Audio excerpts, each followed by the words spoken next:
In the quiet hours of welcoming inquiry, we begin with a simple question that has haunted philosophers for centuries and keeps many of us moonlighting as dilettantes and dreamers. What does it take for a belief to count as knowledge, not just a belief we happen to be right about, or a belief we happen to be justified in holding, but knowledge in the robust sense that carries the weight of truth under pressure, that survives the challenges of doubt, and that we could reliably lean on when the stakes are high? If you listen closely, you hear an almost practical hunger in that question. It isn't merely metaphysical reverie, it aspires to guide how we think, how we teach, how we test claims in science, law, medicine, even in everyday judgments about trustworthy sources and good reasons. Let's begin with the traditional way the problem has been framed for a long time. The orthodox verdict in epistemology was that knowledge is justified true belief. It sounds almost tidy, almost prosaic. You know something if you believe it, it is actually the case. And you have good reasons to hold that belief. The idea has a certain common sense appeal. If you know that the sun rises in the east, you not only happen to hold a true belief, you have justification for it based on evidence. Experience, perhaps a chain of reasoning that makes your belief well supported. The justification is the connective tissue that binds truth to belief, so that your belief isn't a lucky accident but a tightly argued stance with a warrant behind it. But this long-standing triad, belief, truth, justification, begins to feel brittle the moment we test it against counterexamples. The more we press on the nature of justification, the more the boundaries of knowledge seem to loosen or shift. And then, in 1963, a small but seismic paper arrived that would redefine the debate for decades to come. It's known by name more than by content in high school syllabi, but its punch lands with the force of a revelation, the Smith-Jones case. In that thought experiment, Smith believes that Jones will get the job. Smith has strong evidence, for instance. He has often seen Jones at the desk and has been reliable in his judgments before. Yet, unknown to Smith, Jones has already been counted out. He's the very person who will not be offered the job because of a hidden twist. To make matters sharper, Smith himself does not know who will get the job, and he believes the proposition Jones will get the job for reasons that look justified from his side. Then the reveal comes. Smith ends up with the belief that Jones will get the job being true. But the truth of that belief is secured not by the reasons Smith thinks, but by luck. The core insight is stark. It's possible to have a justified belief that is true and yet not count as knowledge, because the justification doesn't connect causally to the truth of the belief in a robust way. The scandalous moment of Getier's discovery was not that he introduced a melodrama of error, but that he exposed a fault line in the intuitive triad. The justification seems to do the work of knowledge, yet luck plays the decisive role in securing truth. In that sense, Getier's cases are less about epistemic nitpicking and more about a deep, practical worry. If what makes knowledge robust is not merely that we're right and that we have reasons, but that our reasons secure the truth in a controlling way, then we must revise our account. If we lean back and listen to the epistemic room, we'll also hear a second anchor in this conversation. A classic distinction that preoccupies philosophers and scientists alike, the morning star versus the evening star question. The morning star is Venus, shining in the morning light. The evening star is also Venus, visible at dusk. Imagine someone holding a belief about the morning star and calling it knowledge. Her belief is true, it is indeed Venus. But crucially, her justification shows she doesn't know she has Venus as the source of that light because she has never distinguished between the celestial phenomenon that is Venus and a more mundane, perhaps mistaken, belief about celestial bodies. This is the model of a belief three-dimensionally connected to the world, belief, truth, justification in a way that must cross-check the world's structure rather than merely align with it. The morning star example places belief and knowledge on a map with reference points that can mislead when the justification is misaligned, making it possible to be correctly justified in the wrong way about the wrong thing. If you hear the chords of those two examples, the Smith-Jones-Gettier scenario and the morning star versus Venus distinction, you might feel a shift in your own intuition about what knowledge requires. The tripartite account retains a certain dignity, but it needs a Chinese letter, a corrective, a way to ensure that justification is not just a private stamp of confidence, but a structure that genuinely tracks the truth across possible worlds and under varying conditions of evidence and belief formation. And so the conversation broadens. The 20th century's skepticism, the growth of the sciences, the complexities of human cognition, and the social nature of knowledge all push us to test the tripartite skeleton against foundational configurations, coherent stories, and the demands of a networked, dynamic evidence structure.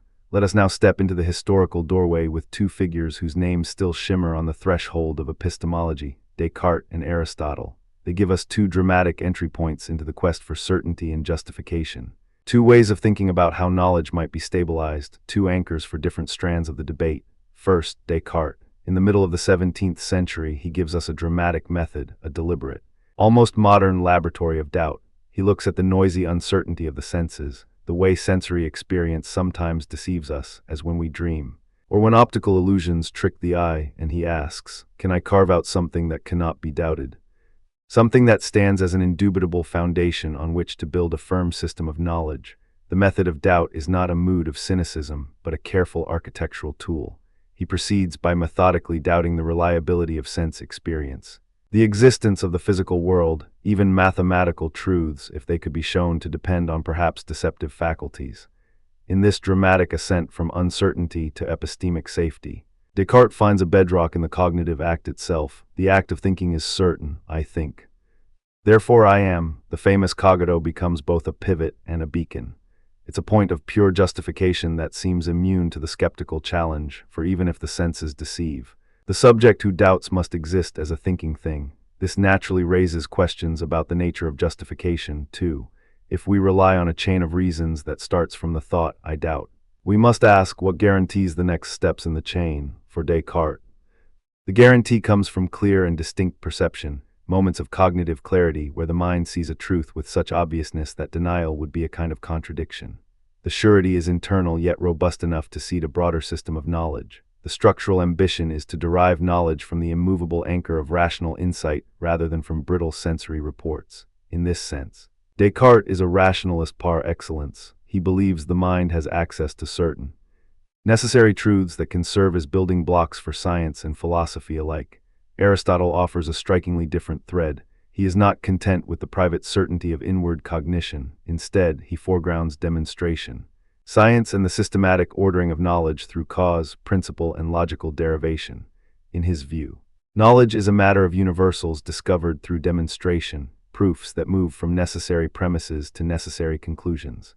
It is not merely about having a belief that happens to be true and justifiable by private reasons. It is about grounding claims in a rational structure that can be shared, tested, and extended.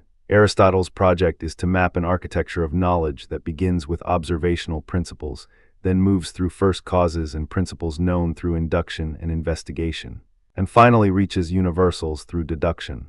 In his world, certainty is tied to demonstration, to a chain of reasoning whose validity is guaranteed by the intelligibility of the world and the logical structure of inference. Two anecdotes illuminate not merely their intellectual choices but the dramatic pull of their projects. For Descartes, the entry point is a radical re-questioning of everyday knowledge. He begins with the unsettling thought, what if the bedrock of everything you trust, your senses, your memories, your ordinary beliefs, turns out to be unreliable? The method of doubt is a narrative of radical doubt that is meant to purify knowledge by removing dependence on anything suspect. It reads like a suspenseful experiment where hypotheses are systematically suspended until only what is essential remains. The payoff is not mere skepticism. It is a staged ascent toward a secure starting point for science. A starting point that promises to console reason with method and clarity. Aristotle's anecdote is less about dramatic doubt and more about the disciplined craft of knowing. He walked the world of birds and beasts, of plants and stars, in search of causal explanations and coherent demonstrations. He did not scorn sensation. He trusted observation, but believed it must be organized under universal principles. His famous insistence that all men by nature desire to know reflects a metastable drive toward understanding that is not satisfied by isolated facts. The path to knowledge, for Aristotle, is a path of demonstration and reasoning, a path where we move from known premises to new knowledge through logical necessity. The significance, then, is not merely the possession of true beliefs, but the possession of a structured, demonstrable communal form of knowledge that could be transmitted, criticized, improved, and extended. If you examine the intellectual ground these two figures cover, you'll see two distinct philosophies that will thread through the centuries. Descartes yields a picture of epistemology anchored in the self, in thinkable certainty, in a strong internalist core. Aristotle yields a picture anchored in a world shared by agents, where justification travels through demonstrations, where knowledge is validated by universal approaches that invite intersubjective verification. Both are deeply influential. and both are inadequate in isolation to capture the full richness of how knowledge functions in the modern age. Between them lies a restless terrain in which no single answer fully qualifies what counts as knowledge in the ordinary, technical and scientific sense. Let us now widen our lens to the major alternatives that arise in response to the tripartite schema, and the tensions that Gettier revealed so dramatically. The first family of alternatives centers on different theories of justification itself: foundationalism, coherentism, and infinitism. Each offers a different solution to the problem of how our beliefs secure a stable place in our epistemic system. Foundationalism insists that some beliefs, the basic beliefs, stand firm without justification from other beliefs. They function as the bedrock, the non-inferential supports upon which the rest of our knowledge claims are built. The rest can be justified by virtue of their connection to these foundations, not by circular or regressive arguments. The classical move is to distinguish between basic, self-evident or incorrigible beliefs and non-basic beliefs, which derive justification from the seemingly impregnable footing of the basic ones. The strength of foundationalism lies in its clarity, its aim to prevent an endless regress of justification, and its appeal to intuition about certain prima facie knowledge claims, perception, memory, self-identity, perhaps basic arithmetic truths that appear to be guaranteed by the very operation of the mind. Its vulnerability, however, is revealing in Getterized form. What if the basic beliefs themselves are susceptible to error, misinterpretation, or contextual drift? How robust are the foundations if the very beings who rely on them can be misled by luck or manipulation of evidence? Foundationalists have sought to answer by locating a special kind of justification for the basic beliefs, things like incorrigibility, basic perceptual guarantees, or a tight coupling to cognitive faculties that produce reliable outputs under ordinary conditions.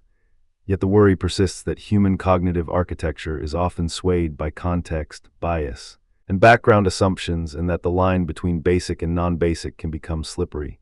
Coherentism, by contrast, rejects the notion of dangerous regress altogether by weaving justification into a network. Your beliefs form a web, and their justificatory status depends on how well they cohere with one another.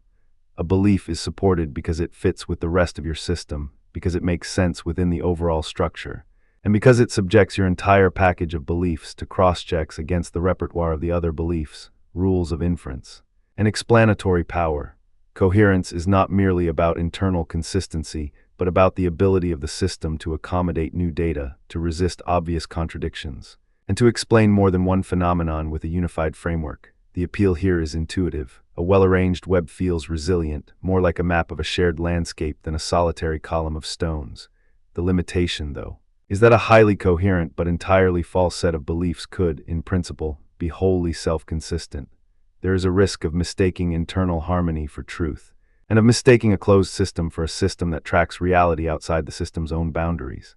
Infinitism takes a different route again. It proposes that justification can be an infinite chain of reasons, an endless but potentially deferrable regress that nonetheless grants support to our beliefs by tracing justification outward without ever closure. The thought is that there can always be a further reason to hold a belief, and this infinite chain can, in principle, secure knowledge without appealing to a foundational termination or a coherent closure.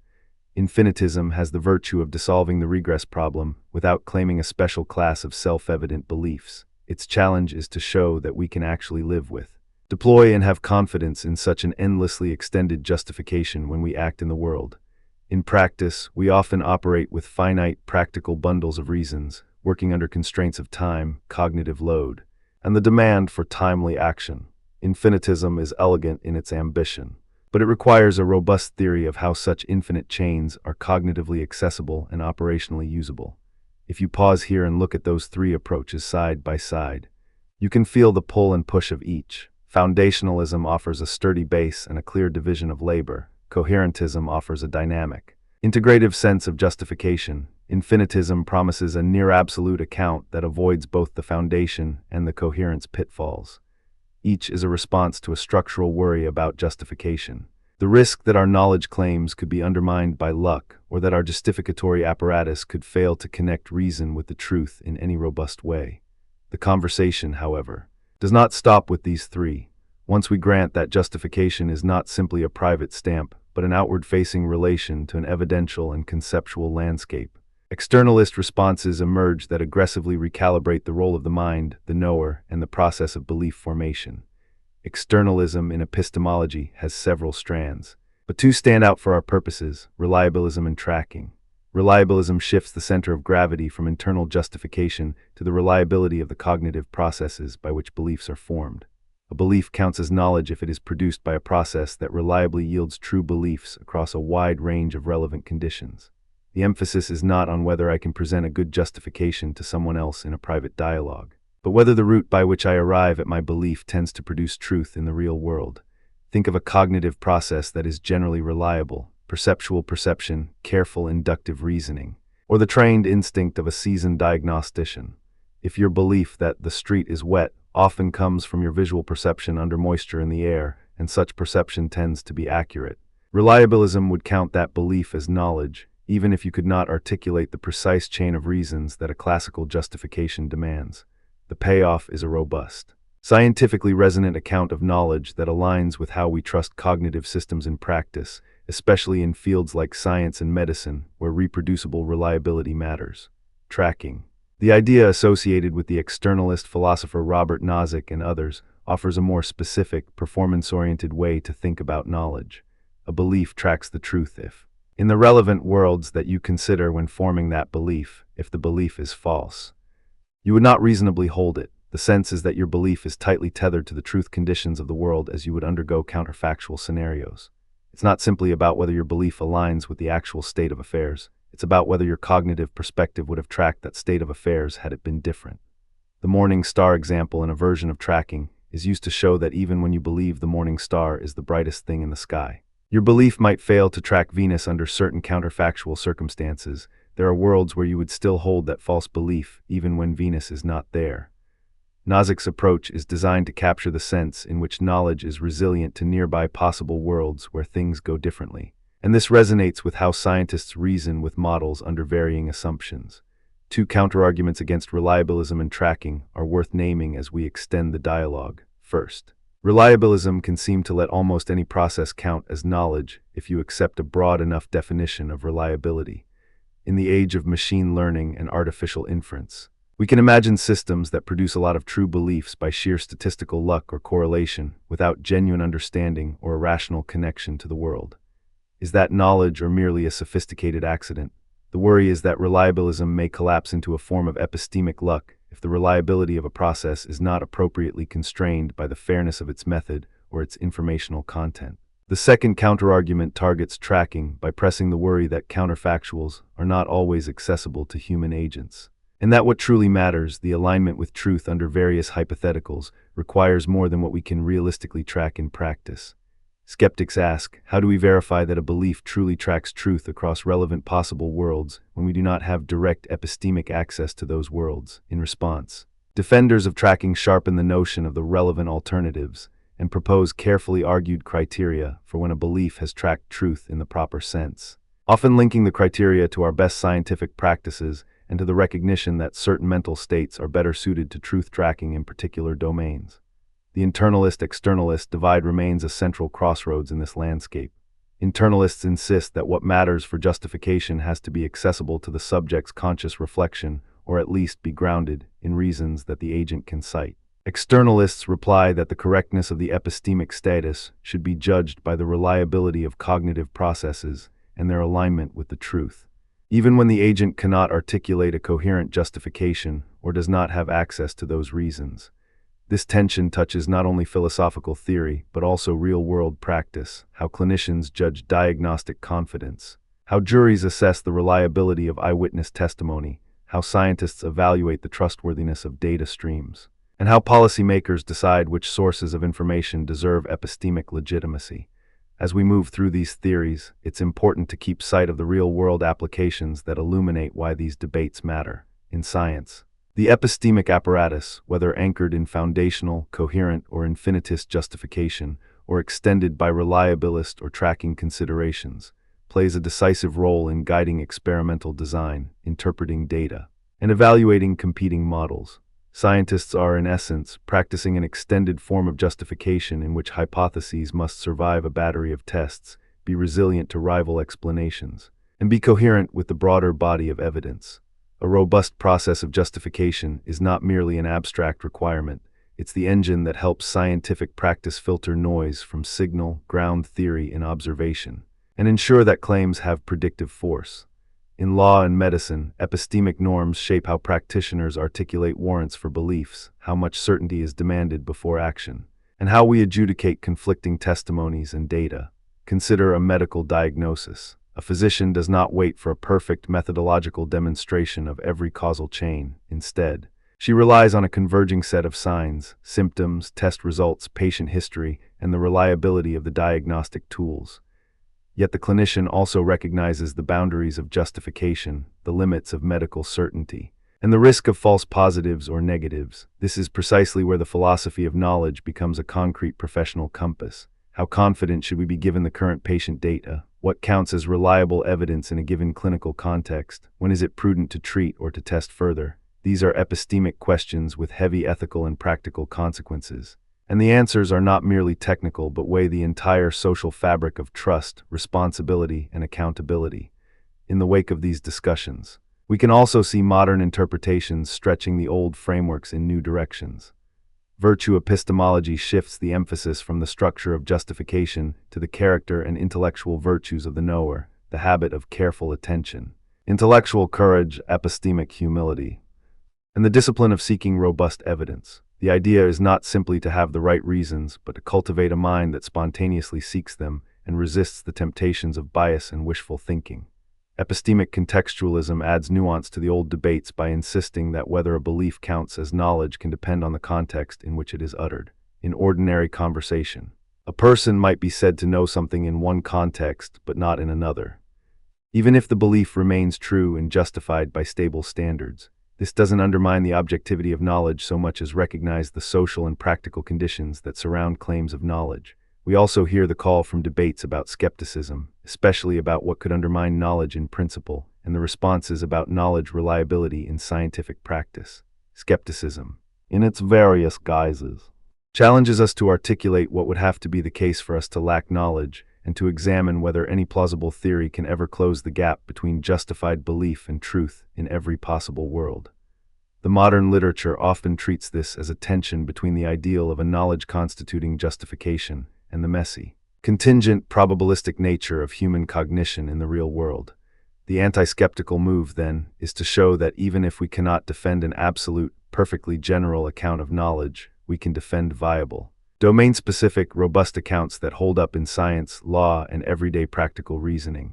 If you're feeling the pull between internalist and externalist intuitions, you're not alone. The appeal of insistent, internal reasons, clear and distinct perceptions, or what your own mind can articulate about its own reasons, feels intimate and morally appealing.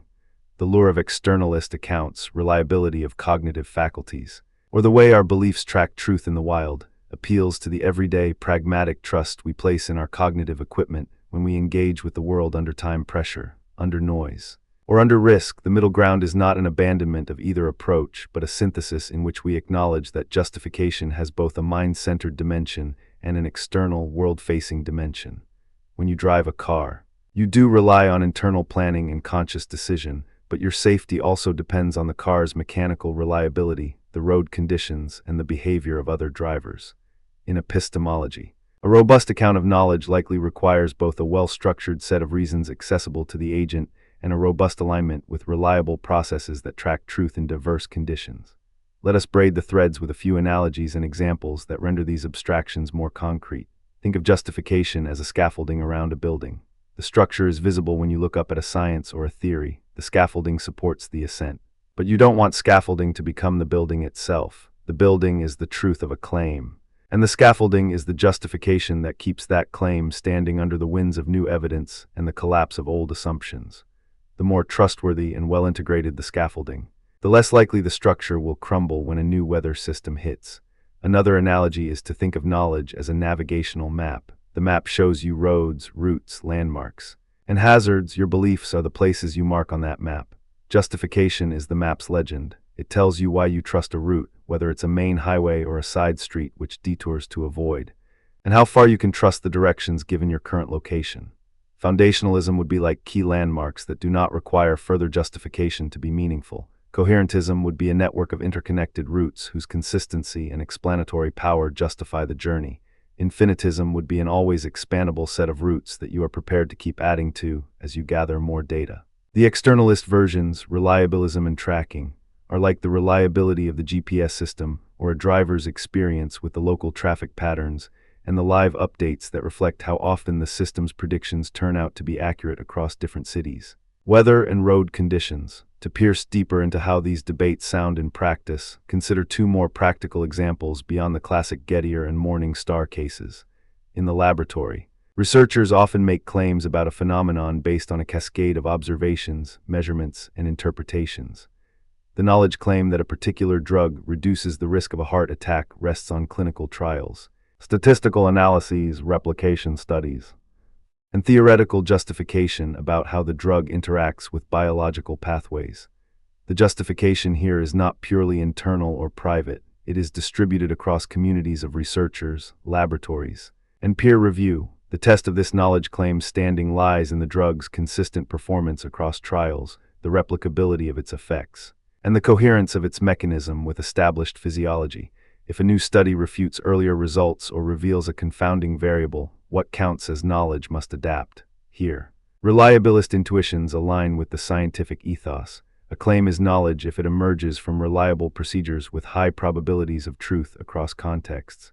Yet scientists still want to articulate the reasons to believe the prior studies, the mechanisms, the controls, so there remains a role for internalist justification in the scientific community's shared practice. In a different arena, consider a courtroom where eyewitness testimony can tilt a verdict. The judge and jury must weigh the reliability of a witness's memory, the conditions under which the observation occurred, and the possibility of biases or flawed recall. The epistemic concern here is not merely about whether the witness's belief happens to be true and supported by some reasons, but whether the belief tracks truth under the constraints of human memory, stress, and deception. Externalist intuitions about reliability of cognitive processes, or about whether the witness's belief tracks the truth given the relevant counterfactuals, can help adjudicate whether the claim to knowledge is justified in a way that remains accountable to the social and legal rationality of the moment. This is where the philosophical deliberation intersects with the professional responsibilities of truth-seeking institutions, and it demonstrates how epistemology is not a sterile abstract discipline, but a living tool for public life. As we move toward modern interpretations, it's important to hold the conversation about epistemology in dialogue with related strands of thought: virtue epistemology, epistemic contextualism, and the debates about skepticism and reliability in scientific practice. Virtue epistemology invites us to emphasize the character of the knower as a source of epistemic virtue. The idea is that knowledge arises not merely from having the right combination of true belief and justification, but from embodying intellectual virtues, careful attention, fairness, intellectual humility, perseverance in seeking evidence, and the disciplined habit of scrutinizing one's own beliefs. The virtue approach shifts the focus from a purely structural account of justification to a personalist portrait of what it takes to see the truth clearly in the messiness of ordinary life and professional work. Its contribution is to remind us that epistemology cannot be separated from our human capacity for good judgment and from our communal responsibilities to truth-seeking. Epistemic contextualism, by contrast, reminds us that the conditions under which a claim counts as knowledge can depend on the context of the speaker and the audience.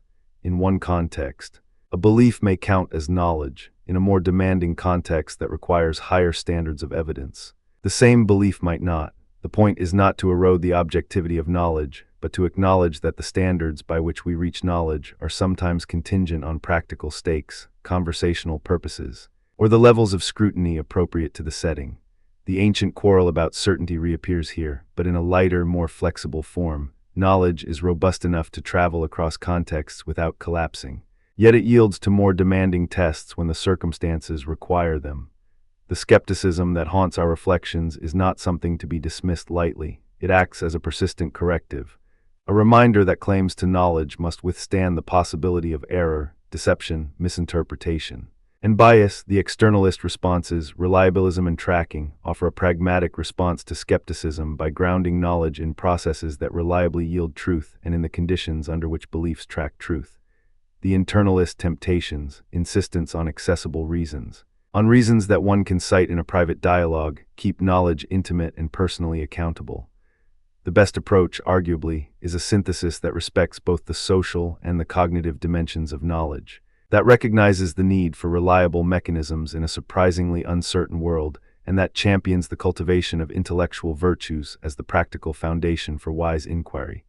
In closing, let me invite you to connect this voyage with two quintessential aims of epistemology that lie beyond the pages of a textbook. First, the aim to understand how we know what we know in a way that supports the growth of science. The scientific enterprise depends on a concept of justification that is robust, public, and corrigible. It requires that claims withstand the weight of objections, that we are willing to revise our opinions in the face of new contrary evidence, and that explanations be not merely convincing to the individual, but compelling to a community that shares a body of evidence and a method of inquiry. The second aim is to cultivate a practical wisdom about knowledge that helps us think more clearly, reason more carefully, and communicate more responsibly.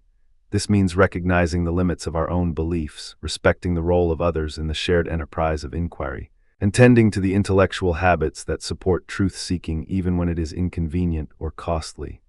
When we turn to the long arc of epistemology, from Descartes' method of doubt to Aristotle's demonstration, from the tripartite thinking of justified true belief to the modern extensions in virtue epistemology, contextualism, reliabilism, and tracking, we see a conversation that is not a single argument but a living conversation.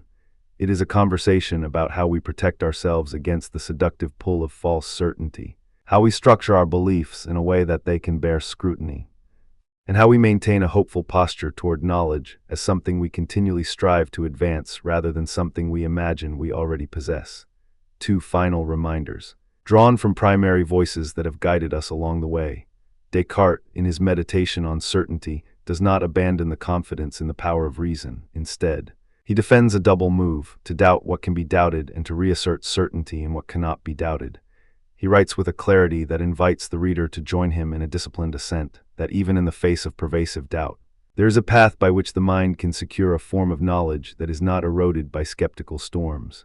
Aristotle, in contrast, models a different kind of knowledge-seeking, one that traces a path from sense experience to universal explanation, from observation to the demonstration, from the particular to the general. He teaches us that knowledge is not merely a private mental state, but a communal, functional achievement, a shared reliability of reasoning about the world that can be taught, tested, and improved. And so, as we navigate these currents together, we come to a working sense of what counts as knowledge.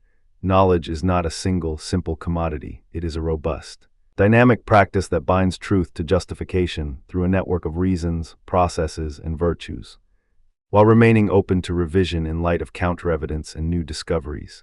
It is a discipline whose wisdom is as much about how we test claims as it is about what we claim to know.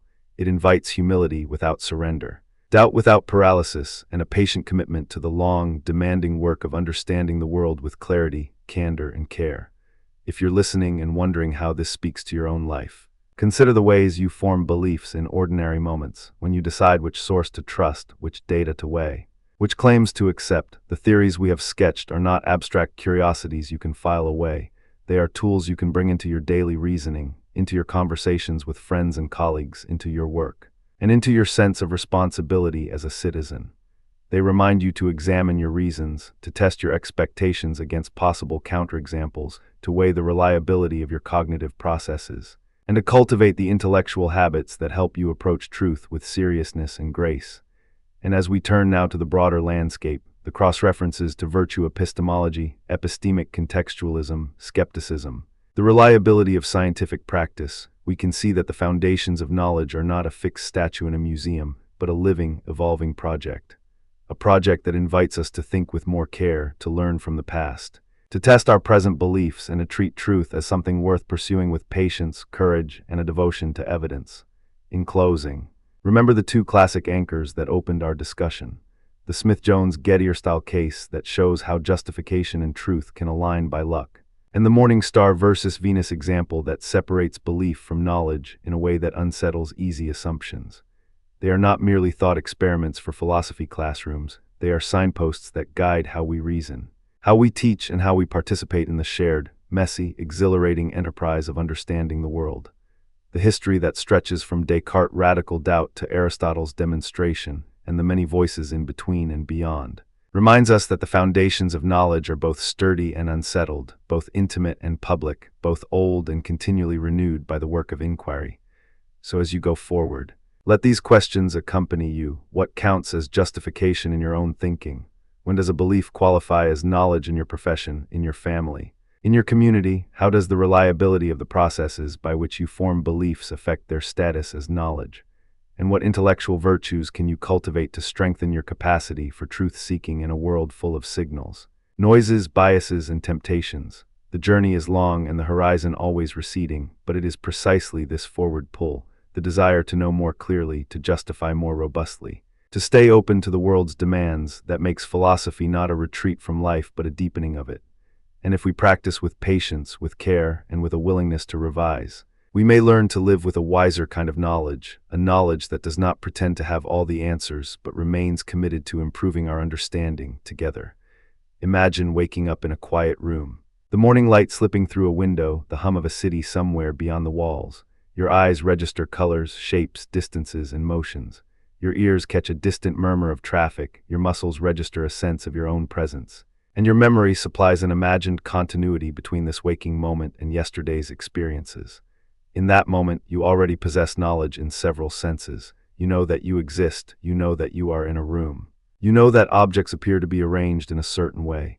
And yet, we all know that knowing from perception is not straightforward. Perception can mislead. It can be biased by context, lighting, expectation, or simply the limits of our senses. So our question here is not whether perception yields knowledge, but how it does so. And with what reliability? We begin with a broad map of sources of knowledge that philosophers have long debated: perception, memory, testimony. And the a priori sources, the kinds of knowledge we think we can have independently of experience in certain crucial domains. Each source can be reliable, and yet each can misfire in important ways. Our aim is not to deny the value of perception, memory, or testimony, but to understand their vulnerabilities, the conditions under which they support knowledge, and the kinds of arguments we must deploy when they fail us. We will see how this map connects to larger debates about skepticism, epistemic virtue, and contemporary Bayesian accounts of evidence. Perception, how we see the world and what it says about knowledge. Perception is the primary way we claim to know the world, but philosophers have divided, sometimes sharply, about what perception gives us and how it relates to the world as it is. On one side stands direct realism. Perception puts us in causal contact with the world itself, and our perceptual beliefs track the objects and their properties directly. On the other side stands representationalism and its relatives. Perception delivers to us mental representations or sense data, and we must interpret these representations to reach knowledge of the world.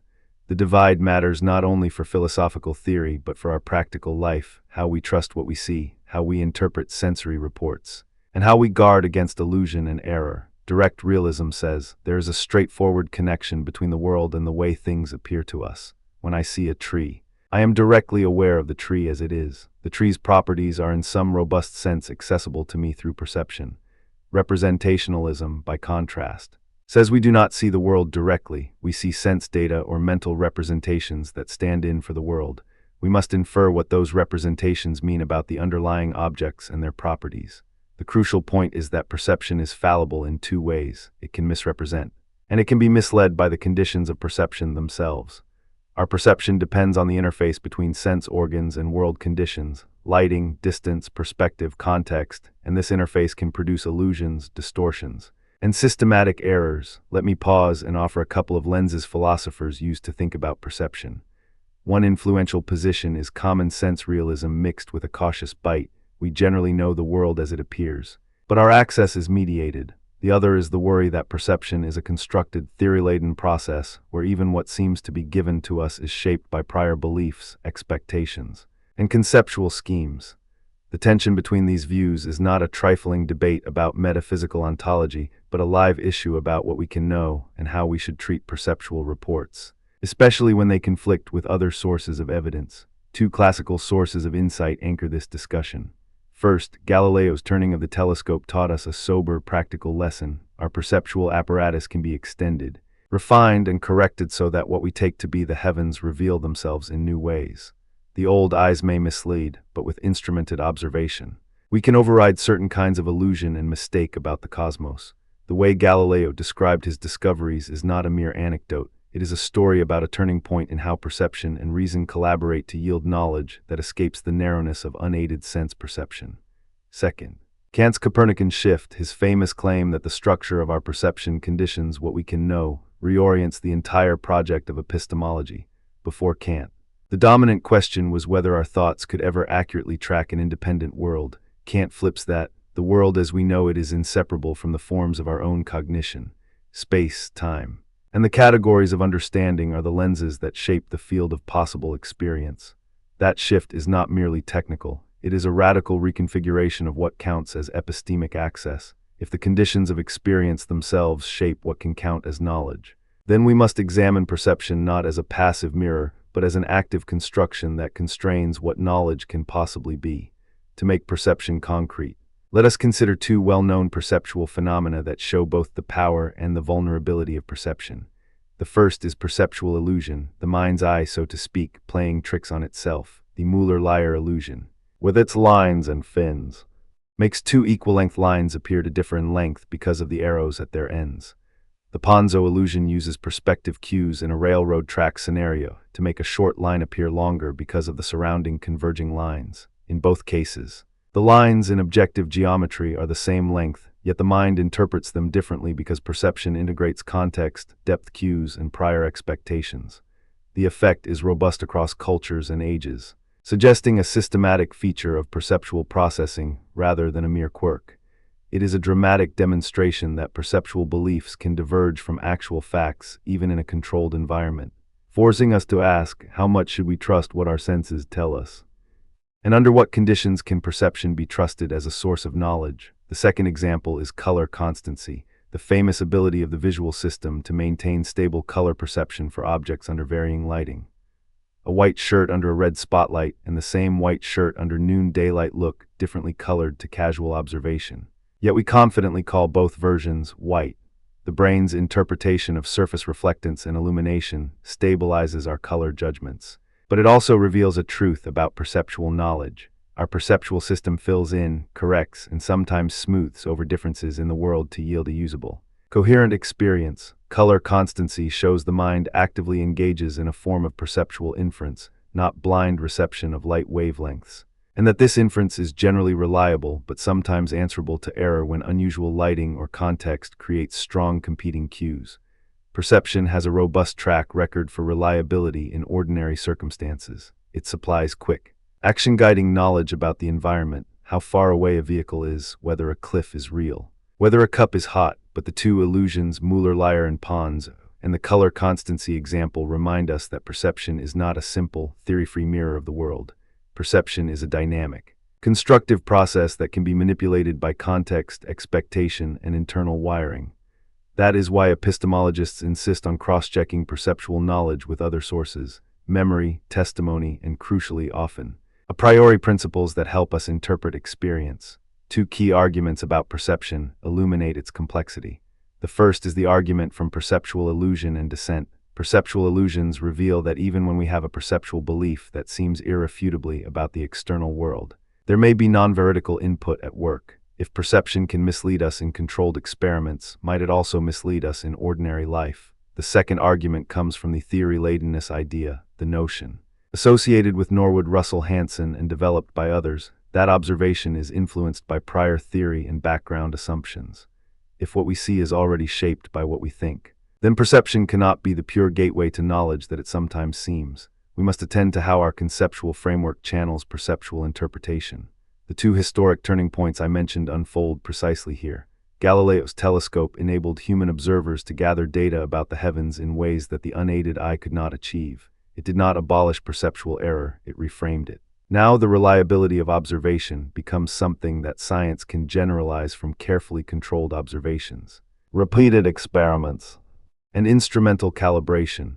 Kant's Copernican revolution is a different kind of turning point. It asks us to reflect on the conditions under which any knowledge can be acquired. If the structure of understandings, including space and time, are forms of intuition, then our knowledge is, in a sense, a cooperative product of the world and the mind that intends to know it.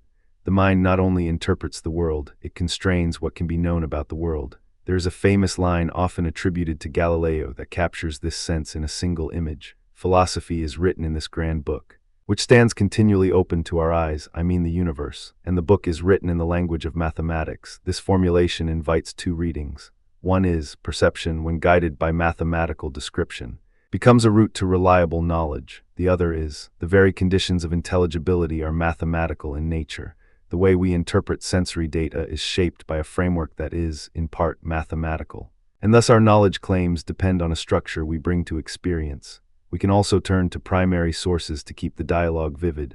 Descartes, who is often read as the father of modern epistemology, famously insists that we should begin with a method of doubt and then build a knowledge system from the ground up. His maxim, "I think, therefore I am," is the quintessential move of present certainty in the face of radical doubt. The point is not that perception is worthless, but that we must examine the foundations of our knowledge claims and the claims of perception in particular. If I doubt the senses, I am pointing to a space where knowledge must be secured by other means, perhaps by clear and distinct reasoning that can be made to stand up to scrutiny. On the other end of the spectrum, Kant's claim that thoughts without content are empty, intuitions without concepts are blind, marks a decisive claim about how understanding and sensibility must cooperate. The forms of intuition, space and time, are not properties of things in themselves, but conditions under which we experience anything. The consequence for perception is profound. To know something is not simply to have a perception, but to have a perception aligned with the a priori structure through which we interpret the world. We do not passively receive data and then infer what is real. We actively structure that data according to the forms of our own cognition. The result is a kind of epistemic humility. Knowledge is possible, but it is knowledge framed by the mind's own architecture. Truthfully, the landscape of perception remains contested. The theory-ladenness critique, charting how our observations are shaped by prior theories and beliefs, remains a powerful challenge to naive realism. If our perceptual apparatus is always already infused with theoretical expectations, then how can we claim to have unmediated knowledge of the world? The skeptic's challenge is that if perception is this mediated, perhaps knowledge derived from perception is systematically biased or limited. The defender notes that crosschecks across sources, perceptual tests, instrumented measurement, and independent lines of evidence often converge to yield reliable knowledge after all. The practice of science, with its diagnostic tests, control conditions, and replication, is in part a response to this challenge. But the philosophical point remains: perception is both indispensable and fallible, and its claims require triangulation with memory, testimony, and reasoning. Memory, how we recollect, reconstruct, and sometimes misremember. If perception is the gateway to experience, memory is the archive and the storyteller of our experience. Memory does more than replay the past. It reconstructs, fills gaps, and sometimes embellishes. This constructive aspect is not a flaw to be purged, but a feature to be understood. When memory plays its part well, it yields stable beliefs about our identities, relationships, and past events. When it errs, it can generate false but confidently held beliefs that feel as vivid as true memories. The practical upshot is not cynicism about memory, but careful epistemic vigilance. We should look for corroboration, consider infirmities of memory, and attend to how memory interacts with other sources of knowledge. One way to capture memory's fragility is to attend to distortions and false memories. Our memories are not perfect recordings of what happened. They are selective reconstructive acts guided by schemas, expectations, and social cues. For instance, a person told that a particular event occurred in a certain way may later recall the event in that way even if it did not happen. The immediacy and vividness of memory do not guarantee its accuracy. This is not merely a claim about odd laboratory results. It is a reflection of everyday experience. People can remember conversations with surprising certainty that never took place, or remember the details of an event with a confidence that is not warranted by the actual evidence. Two concrete memory-related concerns are especially instructive. First, the phenomenon of memory distortion via suggestion. Experimental work in cognitive psychology demonstrates that the way questions are framed can alter the way people remember events. The classic studies on eyewitness testimony show that post-event information can contaminate memory, leading to altered details or even false memories. The important implication for epistemology is not that memory is entirely unreliable, but that memory is susceptible to external influence and internal reconfiguration. If our beliefs about past events are often guided by reconstructive processes, We should be cautious about treating such beliefs as slices of a fixed, perfect past. Second, the phenomenon of false memories and confidence. People can harbor false beliefs with strong confidence, feeling that they saw, heard, or experienced something clearly, yet their recollection is mistaken. The famous experiments on false recall in the late 20th century show that often the more confident a memory is, the less reliable it can be. This does not mean confidence is always misplaced. It does mean that confidence is not a reliable indicator of truth in all cases. Memory's credibility, then, rests on its track record of coherence with other evidence, the independence of the memory process from manipulation, and the degree of corroboration across multiple sources. Two historical anchors help us see memory more clearly. First is the broader shift in science and philosophy toward understanding memory as a reconstructive process rather than a perfect recording. This perspective aligns with a pragmatist sensibility. Knowledge is not mere reproduction. It is dependable when it works for us in guiding action and predicting outcomes. But it may not perfectly mirror the real past. This is not the same as resignation to error. It is a call to calibrate trust in memory with checks from other sources and an awareness of memory's vulnerability to suggestion and bias. Second, the rise of empirical memory studies and cognitive psychology, sullying the myth of a camera-like memory, emphasizes that we should treat memory claims as probabilistic rather than absolute. Even when a memory is vivid and confident, we should ask, how does this memory mesh with other evidence? Are there reasons to doubt it? Does the memory align with independent testimony or physical records? The more triangulation we have, cross-checking memory with perception and testimony and with physical or documentary evidence, the stronger the epistemic standing of our belief becomes. In philosophical terms, memory raises significant questions about reliability and justificatory status. One influential line of thought is reliabilism, the claim that a belief is justified if the cognitive process that produced it is reliable, applied to memory. This suggests that a confident memory is justified if it stems from a reliable memory process. But this leads to further questions. What counts as reliable in memory? Given the many ways memory can go wrong, and what about the problem of memory with bias or distortion? The test case is not simply whether a memory happened, but whether the memory is supported by a web of corroborating evidence and robust cognitive processes. And here we see again the importance of cross-referencing memory with perception, with testimony, and with a priori considerations about what kinds of events are plausible to remember given the context and our cognitive architecture. Two quotes from primary sources help illuminate memory's status in epistemology. First, David Hume, one of the earliest theorists to insist on the role of impression and idea, famously argued that all our ideas are copied from our impressions. The corollary for memory is that the vivid impressions of the moment are the raw material for ideas and later recollections. But those recollections are not guaranteed to be faithful copies of those impressions. Memory communication is thus an interpretive act shaped by present conditions and future expectations. In that sense, memory participates in the general pattern of constructing knowledge rather than simply retrieving it. Second, the modern memory literature, while not the product of a single ancient manuscript, is often framed by a sentiment close to what Elizabeth Loftus and colleagues have shown: memory is reconstructive. A representative line from memory research echoes the promise and peril of reconstructive memory. Memory is a constructive process, not a playback. The idea is that memory involves rebuilding past events from fragments, and the reconstruction is susceptible to suggestion, bias, and social influence. The epistemic takeaway is clear. Memories deserve scrutiny and corroboration, especially when they drive high-stakes beliefs about our identity, our responsibilities, or our past actions. Testimony: we are social knowers. An expert consensus matters. Testimony is a social source of knowledge. We do not rely only on our senses. We rely on others to convey information about the world that we could not verify on our own. The epistemology of testimony asks, when is testimony reliable? What makes someone's testimony credible? And how should we weigh testimony when experts disagree or when laypeople in everyday life advise or mislead? Two central claims anchor the epistemology of testimony. First, testimony matters because there are limits to what any single observer can see, measure, or know. We rely on the trustworthiness of others to extend our cognitive reach. Second, not all testimonies are equally reliable. There are varying degrees of epistemic warrant depending on the source's track record, the quality of evidence behind the testimony, potential biases, and the social context of the communication. When it comes to science, the authority of testimony often rests on a cumulative comparison of many lines of evidence, observational data, experimental replication. Theoretical coherence and predictive power.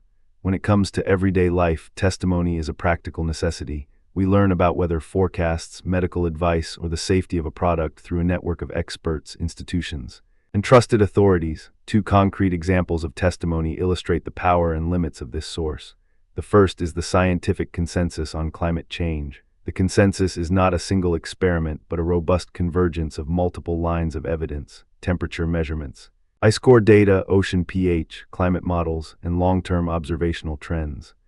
The testimony of climate scientists and the consensus statements of major scientific organizations provide a powerful guide for policy decisions. Risk assessment and our day-to-day choices, driving energy use, transportation, and adaptation strategies. The strength of this testimony lies in the breadth and consistency of the evidence, the methodological safeguards of the scientific community, and the track record of successful predictions and policy-informing results. The second scientific example is the safety and efficacy of vaccines, demonstrated through controlled trials, peer-reviewed literature, pharmacovigilance, and post-marketing surveillance. In both cases, testimony functions as the bridge from sprawling, hard-to-access data to reliable, actionable knowledge that individuals cannot confirm by themselves in their day-to-day lives. Our confidence in such testimony grows when it is supported by independent replication, transparency, and a robust theoretical framework that makes testable predictions. Two everyday life examples make the same point in a way that is more immediate for most of us. First, consider medical advice given by a physician. The physician's testimony is grounded in years of training, clinical data, and the weight of medical consensus. Even when a patient lacks the expertise to evaluate the fine-grained statistical reasoning behind a recommendation, the physician's testimony carries weight because of the disciplined processes by which medical knowledge is generated and validated. If you are told that a particular treatment is indicated for your condition, you do not verify every trial yourself. You weigh the physician's credibility, the quality of evidence, and the consensus around the treatment. Second, consider the everyday advice you might receive from a trusted friend or family member about a product or a service. The credibility of that testimony depends on your knowledge of the person's reliability, their past track record with similar claims, and whether there is any independent corroboration. When a friend tells you about a restaurant or a gadget, you are engaging in a micro-epistemology of testimony in your own social circle. You reserve some trust for that testimony, but you also assess it in light of other information and your own standards for evidence. Two powerful critiques of testimony must be acknowledged. First, the theory-ladenness of observation can spill over into testimony. Our interpretations of expert claims are shaped by prior beliefs, political commitments, or cultural frameworks. The cognitive and social context in which testimony is produced and received can bias its interpretation. The worry here is that even expert consensus might be a function of systemic factors, what counts as credible science in a given historical moment, rather than a pure reflection of truth. Second, Brainy-Navat-style skepticism challenges the very reliability of testimony by asking, what if our sources of testimony are themselves misrepresenting the world? If a powerful hypothesis or theoretical framework can distort perception to align with a desired world picture, then testimony alone cannot guarantee knowledge. The response to these critiques is not to discard testimony, but to demand robust safeguards, independent replication, methodological transparency, pre-registered procedures, cross-disciplinary corroboration, and humility about the limits of any single study or claim. A few primary source touchpoints enrich this part of the discussion. Descartes is often invoked to illustrate the tension between private certainty and public testimony. Even if I am certain of my own existence, I cannot take at face value the testimony of the senses about the external world without further reflection and argument. The test of professional knowledge, whether it comes from medicine, physics, or climate science, rests on a public, reproducible process, data collection, peer review, and the ongoing conversation among researchers. The epistemology of testimony thus highlights a social dimension to knowledge. Knowledge accrues through communities of inquiry that test claims against one another and against nature itself. Kant offers a complementary angle on testimony by focusing on the conditions under which experience is possible. Our access to testimony is mediated by the same a priori structures that govern perception and understanding. If the forms of intuition and the categories of the understanding shape what is possible to know, then testimony about the world is also constrained by these forms. Testimony is credible not simply because the speaker asserts something true, but because the claim can be framed, tested, and integrated within the structure of experience that is available to us as knowers. A priori knowledge, the special case of knowledge independent of experience. In Kant's synthetic a priori, the a priori a posteriori distinction has ancient roots, but Kant gave it its sharp modern form. A priori knowledge is knowledge we have independent of particular experience, while a posteriori knowledge is knowledge only gained through experience. The crucial refinement Kant adds is the synthetic a priori judgment. These are claims that are knowable independently of experience, yet are informative about the world, not merely true by virtue of the meanings of the terms involved. In Kant's hands, space and time are not empirical discoveries, but the pure forms of our sensibility, the conditions under which we can have any experience at all. In other words, the structure of our cognition is what allows us to experience objects as objects, to relate to them in space and time, and to apply the categories of the understanding to those experiences. Two illuminating Kantian claims deserve explicit attention. First, the famous claim that all our knowledge begins with experience. But it does not follow that it arises from experience. This is not a denial of the evident role of experience in knowledge, but a claim about the conditions under which the possibility of knowledge arises. Second, the assertion that space and time are the forms of our intuition. This means that our perception is organized by these forms, and the world as we know it is structured through them. The upshot is dramatic, even if there are things in themselves beyond our grasp. The content of our experience, what we know about the world, arises under the conditions of our own cognitive organization. Kant's Copernican revolution shifts the burden, not to prove that the world must conform to our concepts, but to show how our concepts must conform to the structured possibilities of experience.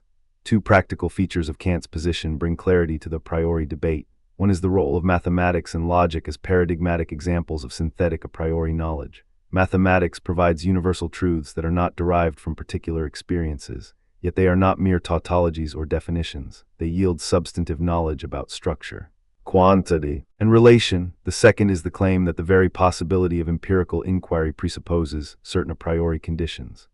Science is possible because space and time shape what counts as an empirical datum, and because causal inference relies on the categories of understanding to organize experience into a coherent narrative of cause and effect, to ground this in historical narrative. Kant's Copernican shift is a turning point in how we understand epistemic access.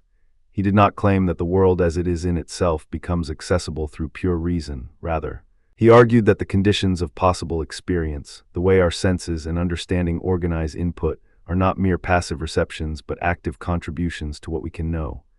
The analogy he uses, though not a simple one, invites us to view our cognitive apparatus as the helm guiding experience, so that what we experience is inseparable from the mind that experiences it. This is the Copernican move in epistemology. The structure of the perceiver's mind partially shapes the content of knowledge. Two quotes from primary sources illuminate these themes. Kant's critique of pure reason offers the line, commonly cited in English translations, that thoughts without content are empty, and intuitions without concepts are blind. This crisp maxim captures the intimate partnership between sensibility and understanding. Perception without concepts would be a raw, meaningless flood of sensory data. Concepts without intuitions would be a barren, empty scaffold with no content to bear. In another classic formulation, Kant writes that space and time are the forms of our intuition. This sentence makes plain the claim that our experience of the world is structured by the very architecture of our mind. An additional historical anchor helps us appreciate the transformative nature of the a priori. The Copernican turn is not just about astronomy, it is a reorientation of epistemology. Before Copernicus, the assumption was that the mind must conform to the structure of the world and that the world's features must be read through the mind's most basic categories. Copernicus shifted the emphasis. The world as we can know it is inseparable from the way the mind itself organizes experience. Kant's synthesis preserves this tension. We do not dismiss the reality of the external world, but we insist that our access to it is mediated by immutable features of our cognitive apparatus. The a priori a posteriori distinction is not merely a historical curiosity, it animates debates about knowledge in modern cognitive science, artificial intelligence, and epistemology. There are still lively questions about whether there exist true a priori mathematical truths that are not merely analytic, whether there are synthetic a priori judgments in mathematics or physics, and how the border between the two categories should be drawn. Modern discussions often connect Kant with naturalized epistemology and Bayesian approaches to probability, even if the a priori has a special status. Our beliefs must still be calibrated to the weight of evidence. And an evolving statistics-based framework might complement or revise old rigid distinctions. Two robust counterarguments to a strictly Kantian reading deserve mention. First, the theory-latedness of perception reappears here. If even perception is shaped by prior theory, then perhaps the a priori conditions require revision in light of experience.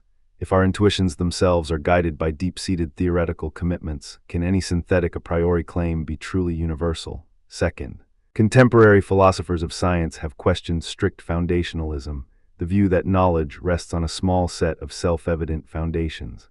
They have argued that justification often proceeds through coherent networks of beliefs, not a single bedrock of basic beliefs. This points toward a more pluralistic, coherentist picture of epistemic justification, in which the a priori and the empirical are integrated rather than opposed. Two historical anecdotes illustrate aiming at the same target from different angles. Galileo's telescope is the prototype of an empiricist turn in which enhanced perception yields new knowledge about the cosmos. The telescope made the Jovian moons observable, the phases of Venus visible, the roughness of the moon's surface apparent. It did not produce knowledge in a vacuum. It produced a new kind of perceptual evidence that demanded theoretical reform. Galileo's method, in his own words, invites us to trust mathematics and instrumented observation as allies in the search for truth. The Copernican shift, Kant's turn, offers a complementary story about the mind's role in shaping knowledge. The shift was not a mere methodological adjustment. It reframed the entire question. What we can know is not just about the world as it is contrived independently of us, but about the world as structured by us in a way that makes science possible. Two quotes from primary sources anchor the discussion. Descartes again provides a useful counterpoint, I think. Therefore I am. This compact sentence embodies the idea that certainty begins with the thinking subject and works its way outward toward knowledge about the world. A reminder that our cognitive agency is central to epistemology. Galileo's grand claim paints a parallel vision in a different key. Philosophy is written in the grand book of the universe, and the book is written in the language of mathematics. These words, though from different centuries, point to a shared insight. Knowledge arises where observation, mathematics, and cognitive structure meet. The a priori dimension in Kant complements that story with a claim about the structure that makes such knowledge possible. Counterarguments, challenges, and deeper connections. No map of knowledge would be complete without addressing the challenges that have long unsettled philosophers. Three broad lines of critique deserve attention here. Theory-latedness of observation, Brainy-Navat-style skepticism, and the defense of reliabilism or foundationalism against internalist objections. First, theory-latedness of observation remains a powerful critique of naive empiricism. If what we observe is always colored by the theories and expectations we bring to the scene, then observation cannot straightforwardly yield neutral, objective knowledge about the world. Nor would Russell Hanson's early and influential claim, summarized as observation is theory-laden, urges us to recognize the interpretive role of the observer, including what counts as a perceivable datum and what counts as a relevant datum. The implication for perception as a source of knowledge is not to abandon observation, but to demand transparent, critical accounting of how background theory shapes what we report as observed data, and to rely on triangulation with independent lines of evidence to reduce the risk that theory sways perception unchecked. Second, Brainy-Navat-style skepticism reopens the perennial worry that our entire epistemic enterprise could be based on an illusion of reality. If my mental life could be fed by a bogus external input, or if a flawless simulator could mimic every perceptual experience I have, what justifies my claim to knowledge? The Brainy-Navat thought experiment places the problem in the realm of semantic content and externalism, and invites replies that emphasize the reliability of external world content, the causal connections sustaining our beliefs, and the practical success of our predictive practices. A robust response may appeal to pragmatic reliability, even if one could imagine a scenario where the external world is misrepresented. The best strategy for knowledge, eliminating error and enabling successful action, remains to trust in reliable cognitive processes and to demand independent corroboration for extraordinary claims. Third, the debate about reliabilism and foundationalism presents internalist and externalist tensions in justification.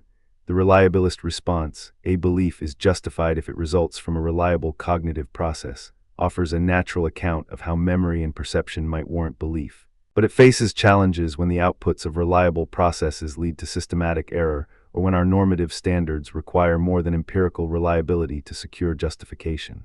Foundationalists push back by claiming that there must be basic beliefs that are self-justifying or evident through reason. The challenge, where do we draw the line between foundational beliefs and inferential beliefs, is not merely technical. It is a question about how to build a robust epistemic edifice that can survive the test of new evidence. Far-flung scientific inquiry and cross-cultural disagreement. The dialogue between foundationalists and coherentists continues to shape our understanding of how perception, memory, and testimony contribute to justified belief. Cross-references to skepticism, epistemic virtue, and Bayesian interpretations. A feature that unites the different sources of knowledge is their connection to skepticism and the search for epistemic virtue. Skepticism invites us to examine what we can know with minimal assumptions and what would settle disputes about knowledge, the answers offered by perception. Memory, testimony, and a priori knowledge each face its own skeptical objections, but they also supply resources for resisting radical doubt. Skepticism can serve as a corrective by reminding us to demand evidence, coherence, and reliability from each source. It can also be a spur to cultivate epistemic virtues such as intellectual humility, careful attention to evidence, and accuracy in reporting what one knows. The conversation with Bayesian interpretations of evidence adds another layer. In Bayesian epistemology, degrees of belief are updated in light of evidence, using probabilities to represent confidence and to guide rational revision. Perception, memory, and testimony can be modeled as sources of conditioning evidence. Illusions and memory distortions contribute to prior probabilities that need to be revised, while testimony can provide new data points that, when consistent with other lines of evidence, raise posterior probabilities of certain beliefs. The Bayesian lens emphasizes coherence among sources of evidence and the dynamic updating of beliefs in light of new information. It helps us see why reliable testimony matters and why over-reliance on any single source, perception, memory, or testimony without proper calibration to evidence can lead to overconfident but unjustified conclusions. Two final cross-references bring these threads together. First, epistemic virtue theory invites us to consider the character of the knowers themselves. A virtuous epistemic agent values careful observation, fair-minded interpretation of data, willingness to revise beliefs in light of new evidence, and a commitment to truth-seeking over self-interest or social advantage. Virtue epistemology thus ties together the sources of knowledge with a moral and practical psychology. It isn't enough to have the right data. One must approach the data with intellectual honesty and a commitment to the truth, even when that truth is inconvenient or challenging to one's prior commitments. Second, skepticism and virtue converge in a practical sense. Skeptics push for stronger justification, while virtuous knowers pursue reliable methods for gathering and evaluating evidence, whether by refining perceptual techniques, guarding against memory distortion through corroboration, or ensuring that testimony meets high standards of scientific accountability. Two more primary source anchors to anchor the epistemology we have traced. The first returns us to David Hume and his sharp distinctions about ideas and impressions. Hume argues that all our ideas are copies of our impressions. This line highlights the central place of mental content in epistemic life and the fragility of believing that ideas can be detached from their original experiential sources. Hume's empiricism does not deny the possibility of knowledge. It demarcates the proper bounds of what counts as knowledge and how that knowledge is derived from sensory impressions and memory. The second anchor is Kant's claim about the priori structures of thought, in the broad sense of the synthetic a priori. Kant's project is to show that there are truths of experience that cannot be derived from experience alone, yet are knowable to us because of the mind's own organizing principles. These claims together offer a bridge between the immediate, individual experience of perception and a more universal, rationally accessible structure of knowledge. Two concrete examples and two historical anecdotes to ground the analysis. We recall two concrete examples of epistemic vulnerability or resilience. First, a perceptual illusion. The Müller-Lyer illusion and the Ponzo illusion demonstrate how our perceptual system can be misled by contextual cues. These illusions remind us that perception can misrepresent spatial properties under certain conditions, even when we are otherwise well trained to read the environment accurately. They illustrate the general principle that perception is a source of knowledge that is reliable but not infallible, especially when it comes to quantitative judgments about length, distance, or depth.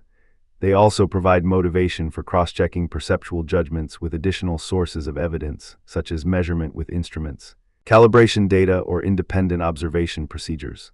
Second, a memory distortion example. A well-supported phenomenon in cognitive psychology is the reconstruction of memories by suggestion. People can hold vivid, confident memories of events that never occurred, or remember events in ways that are subtly altered by post-event information. The epistemic challenge here is to distinguish reliable memories from those that are shaped by social cues or cognitive biases.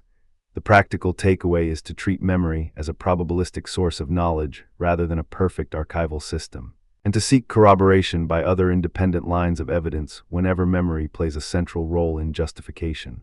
Two examples of testimony in science and everyday life illustrate how expert consensus shapes credibility.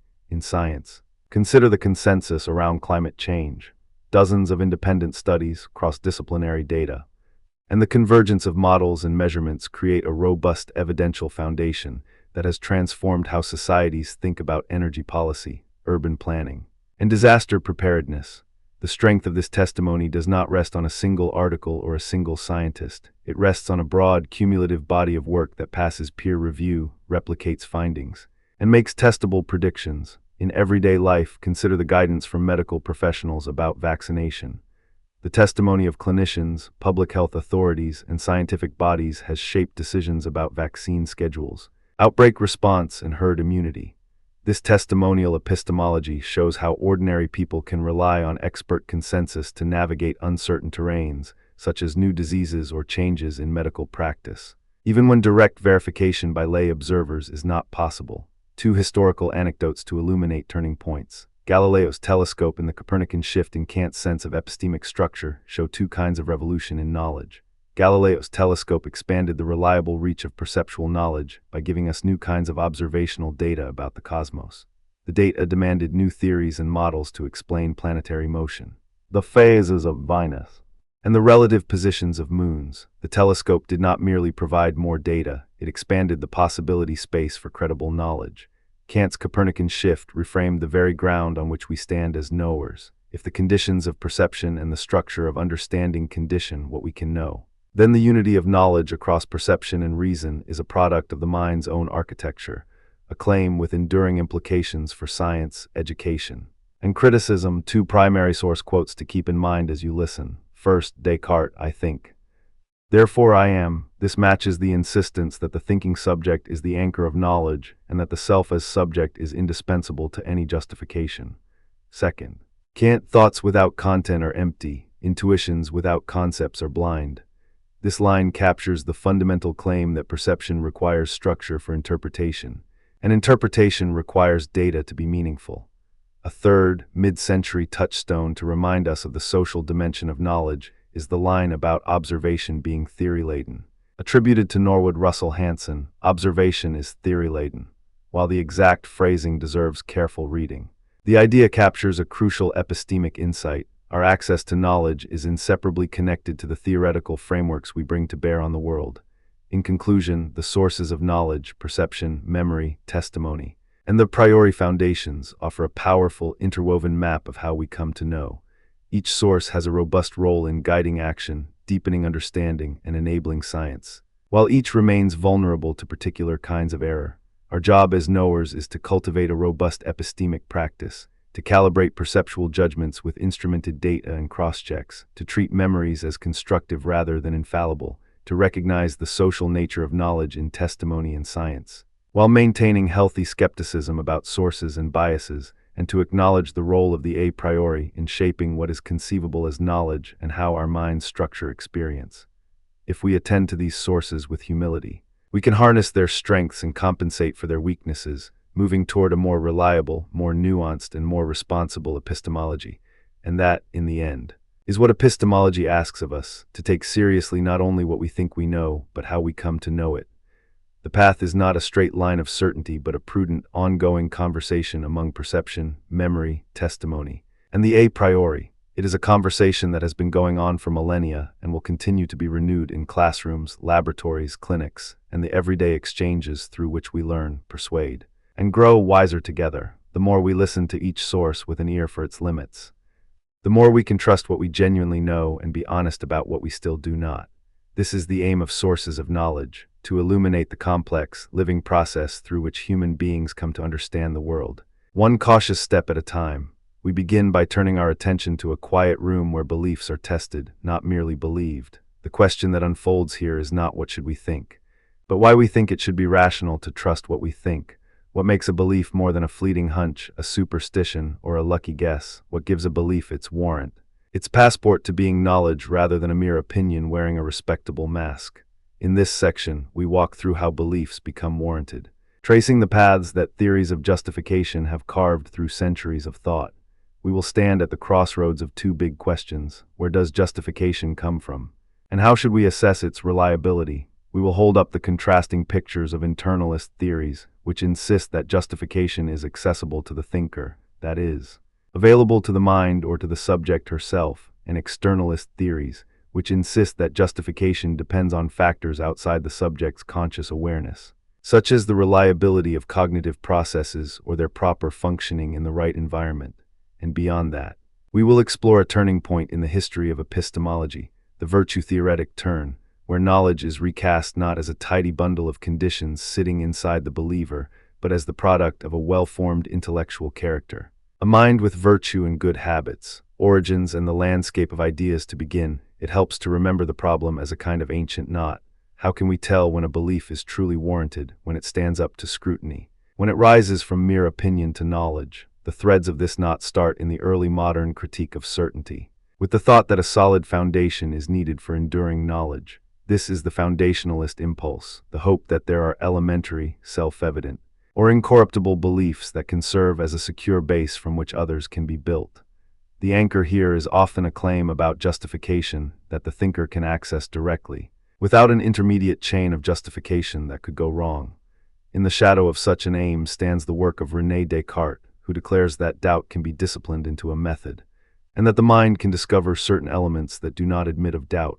Here is the famous starting point, a method that says, in effect, test everything by a light that cannot be extinguished. If something cannot be doubted, perhaps it is secure enough to support further beliefs, and within that lies a declarative spark that has echoed down the ages. Cogito ergo sum, the famous thought that even when we doubt, we cannot doubt that we are thinking. And that thinking proves a being that cannot be simply wiped away by skeptical winds. From Descartes, the thread is picked up in the Lockean and broadly internalist tradition that follows. If justification is to support knowledge, it must be something accessible to the believer herself, something that can be recognized as true or justified when she looks inward. The internalist line has many flavors, but the core is clear. The believer must be able to reflect on her grounds, to see the justification as available to her, and to certify it. The internalist picture is attractive because it gives a sense of epistemic agency. The believer carries the justification around with her, like a lantern that reveals the road ahead as she traverses the landscape of belief. But epistemology did not stop there. The same century that gave us doubt also invited a critique of the very kinds of things our minds rely on to know. The skeptical streak in Hume, for instance, challenges how we claim to know causal connections and how induction gets its grip on the world.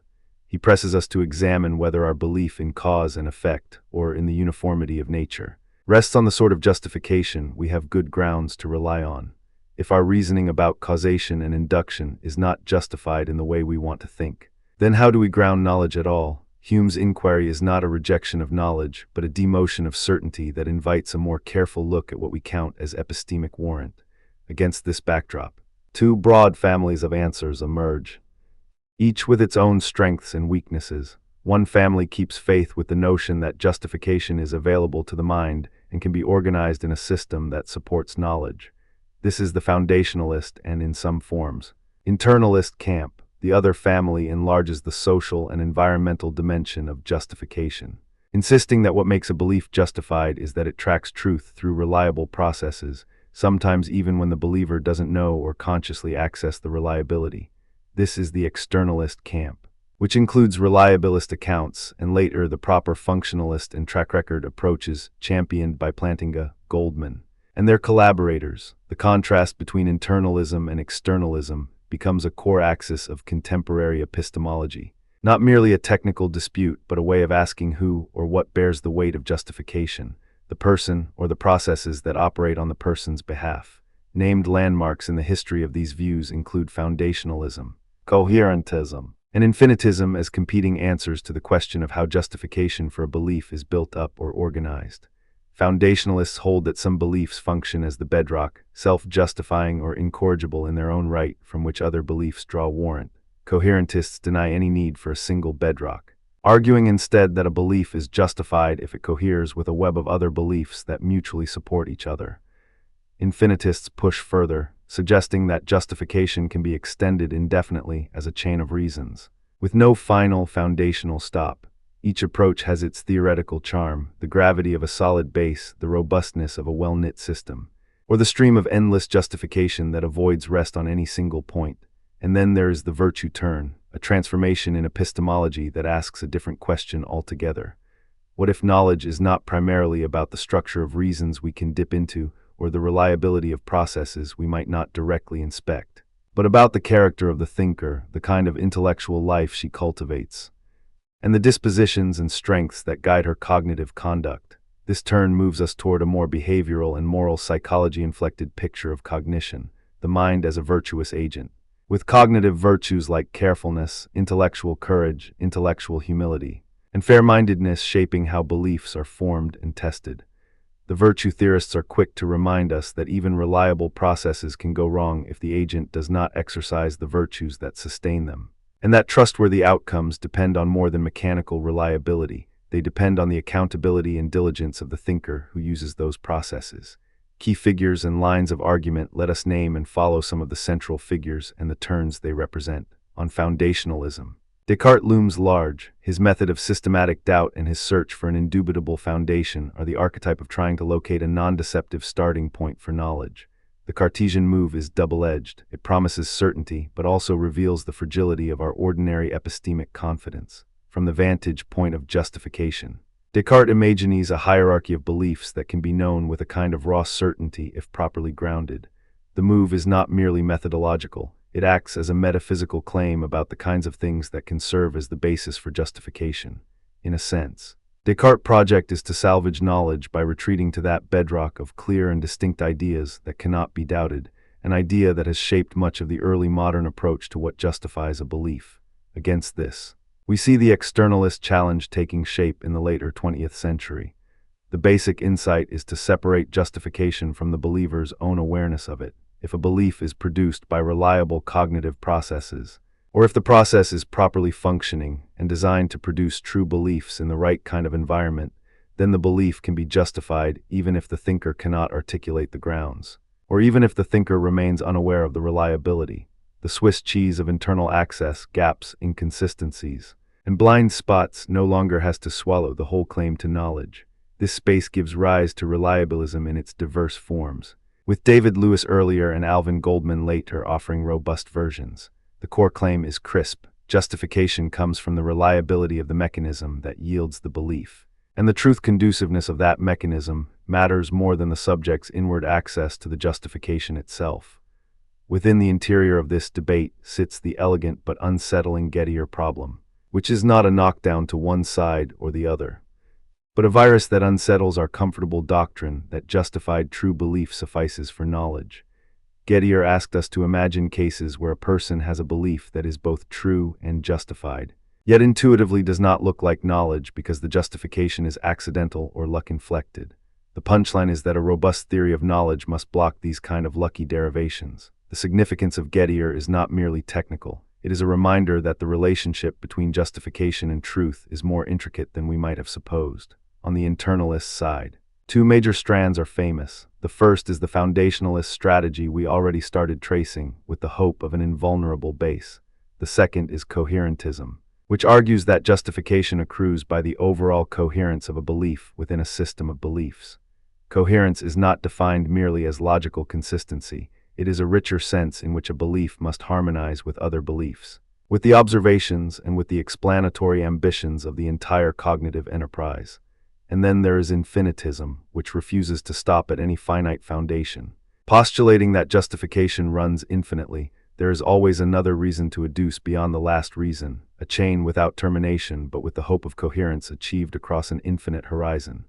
In the externalist camp, the turn to reliability is accompanied by a more nuanced focus on the environment and the design of cognitive systems. The tracker of truth idea asks a simple but potent question. Can we trust the processes that produce our beliefs, if those processes tend to produce true beliefs in a wide range of environments? Then the beliefs they yield are justified. This is a bold shift from the idea that justification must be accessible to the believer to the idea that justification can ride on the tracks of causal reliability, even if the believer cannot articulate or even recognize those tracks. Against this, the virtue turn adds texture to the externalist story. Why should the mind's character matter for justification? Because reliable processes, left to themselves, can be misused, misled, or miscalibrated in the wrong conditions. A benevolent, well-calibrated cognitive character can calibrate the reliability of a process in diverse contexts, adjust to new kinds of evidence, and resist cognitive biases that degrade reliability.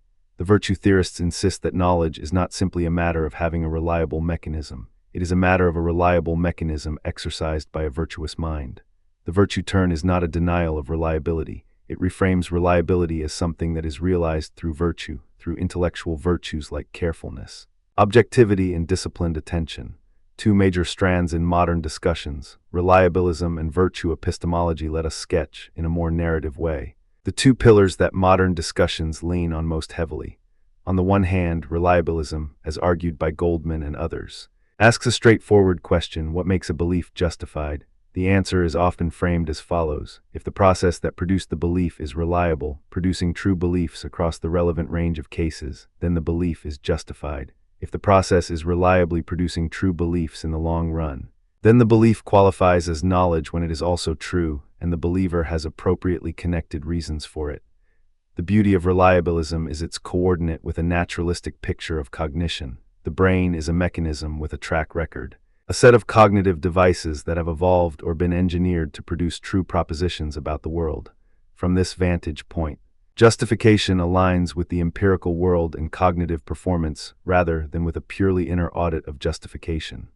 On the other side stands virtue epistemology, which asks what it is about a person that makes their beliefs robust. The starting point is simple and persuasive. We admire and cultivate virtue in ordinary life. We trust that a person who has demonstrated moral and intellectual virtues, like epistemic humility, tenacity in seeking evidence, and willingness to revise beliefs in light of new data, will, in many cases, form true beliefs.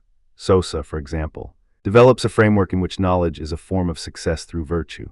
He suggests that knowledge can be viewed as a kind of performance. A belief is knowledge when it is the result of an exercise of proper cognitive virtues under conditions of reliability. The virtue turn approach invites us to connect epistemology with moral psychology. The mind is not a pure mechanism, it is a character. A person with intellectual dispositions that shape how evidence is sought, how doubts are confronted, and how beliefs are finally stabilized. A trio of modern names is often invoked to anchor these conversations. Goldman articulates reliabilism with a strong emphasis on the reliability of cognitive processes across typical environments, arguing that justification depends on the statistical safety of the mechanism.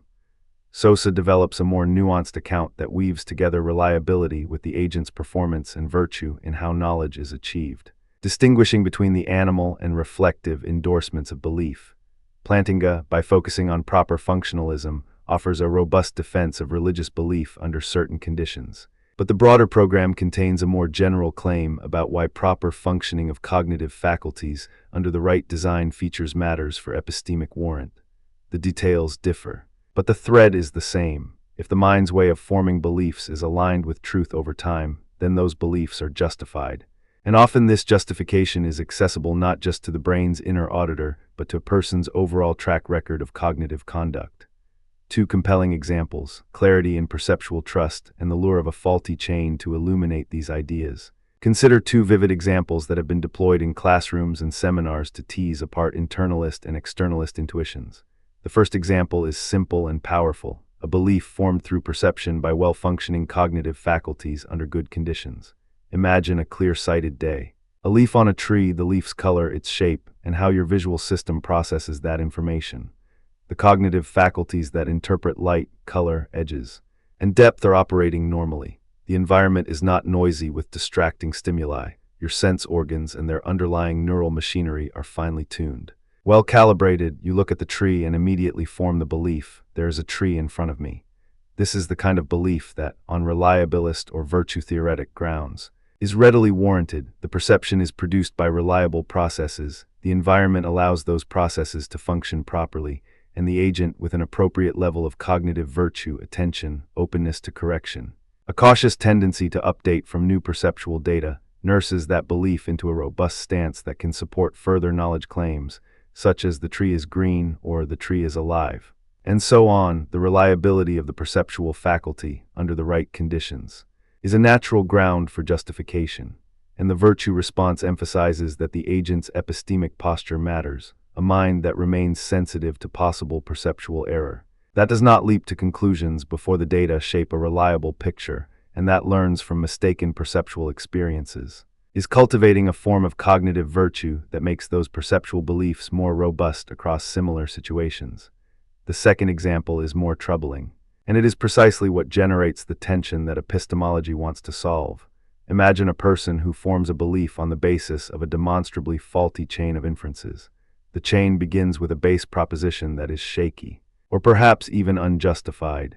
This person then proceeds to add a suite of further inferences that seem to follow with logical coherence, even elegant chain of thought momentum. Each step appears rational within the narrower confines of the chain. The person ends up with a belief that feels intuitively trustworthy because of the strong, coherent, and well-organized cognitive story surrounding it. Yet crucially, the entire chain rests on a faulty premise, a hidden premise that the person either does not realize is dubious or has not checked. The result is a belief that is true by accident or lucky alignment with the actual world, or perhaps even a false belief that has not yet encountered the checks that would reveal its falsehood. The intuition here is seductive. Coherence has a quality of persuasiveness, and our own internal sense, aided by the history of our successes in reasoning, tempts us to treat the entire chain as justified. In internalist terms, we might worry that the justification rests on a chain that we, in principle, can inspect, but in practice cannot easily scrutinize to reveal its hidden flaw. In reliabilist terms, the problem is that reliability can be achieved by a process that goes awry when the premises are wrong, or by a cognitive route that looks robust but functions in an environment where its reliability is a masquerade. Two counterarguments, the lottery problem and the problem of closure in this conversation. Two counterarguments tend to provoke the most sustained reflection. The first is the lottery problem, commonly invoked to show that intuitive internalist criteria for justification can breed oddities when it comes to justified beliefs about highly improbable events. Suppose I hold a belief that my ticket will not win. A belief formed by reasoning about the probability of the lottery and the odds quite strongly against me. The internalist might say that this belief is justified because it is anchored in my internal state of justification. It follows from my knowledge of the rules of the lottery and the odds, and the justification is accessible to me in introspection. Yet, if the lottery actually results in a win, that belief would be false in a dramatic way, undermining the simple claim that justified beliefs are safely true. The lottery problem raises a question. Can we maintain a doctrine that says our internal justification is sufficient for knowledge when it can accommodate a world in which our predictions are spectacularly wrong? The worry is not that the mind cannot be justified, but that the justification has a troubling mismatch with truth in cases where luck overrides expectations. It invites a more refined theory, one that can accommodate or distinguish robustly between justified beliefs in ordinary, low-stakes cases and those in highly contingent, high-stake cases where probability is essential to assessment. The second counterargument concerns closure under known entailment, and it highlights a tension in internalist frameworks.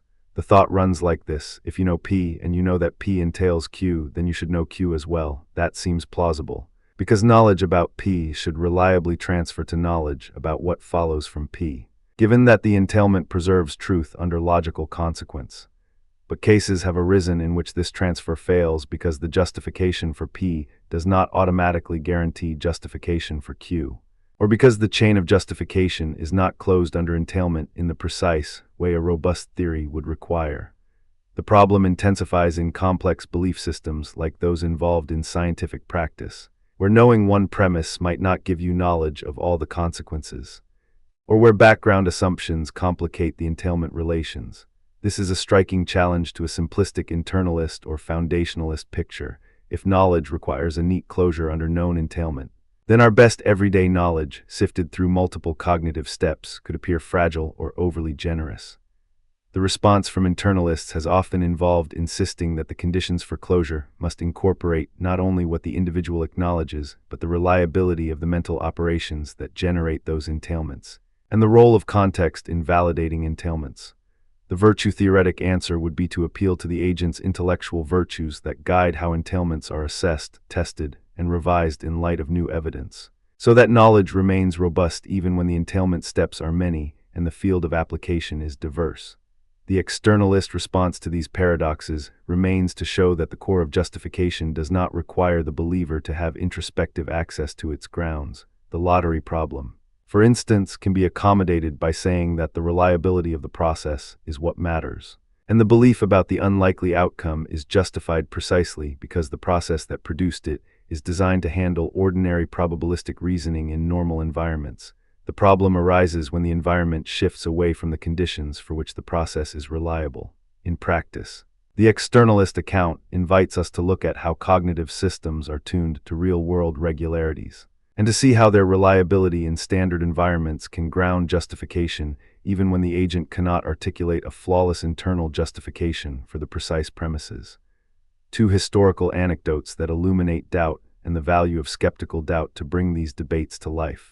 Two historically grounded anecdotes help illuminate the virtues and limits of doubt and how skepticism has functioned as a practical reminder rather than a universal rule. The first is Descartes' foundational doubt, a deliberate, methodological negation of ordinary beliefs in order to discover something impossible to doubt. Descartes asks what can be known with absolute certainty, what is so clear that even the most skeptical mind must acknowledge it. The method is not a rejection of ordinary knowledge, but a disciplined pursuit of a firm ground for knowledge. The moment of doubt becomes a beacon. If we can find a thought so resilient that no skeptical challenge can dislodge it, then perhaps we have found a stepping stone for knowledge. The famous dictum emerges not as a denial of knowledge, but as a finding of a bedrock on which to build the entire architecture of epistemology. The internal drama is a mental experiment that invites us to ask whether our cognitive faculties can be trusted, and if so, why? The anecdote is instructive because it reveals the early modern commitment to grounding justification in something that cannot be easily undermined by doubt, something that can be seen as self-justifying. The second anecdote comes from Montaigne's skeptical essays, which function not as a system-building program, but as a practical reminder that doubt has value in everyday life. Montaigne's essays, ranging from the mundane to the deeply philosophical, move with the generous spirit of a man who recognizes that human certainty is fragile and often overconfident. The slogan-like phrase that captures one of his recurring motifs, "What do I know? Quaesige," emerges as a refrain to prompt humility in the face of the unknown. Montaigne's attitude toward doubt is not cynicism, but an invitation to live with a critical but constructive openness. We should be aware of the limitations of our own knowledge. We should test our beliefs against experience. And we should accept that some beliefs resist definitive justification while still guiding action in meaningful ways. The Montaignean stance has a practical vitality. Doubt is not merely a barrier to knowledge, it is also a guardrail against overconfidence, a habit that helps us navigate through uncertainty without surrendering the capacity to act and decide. Two real-world applications and examples of the debate between internalism, externalism, and virtue theory has practical relevance across disciplines and everyday life. In education, how do we teach students to distinguish justified belief from mere assertion?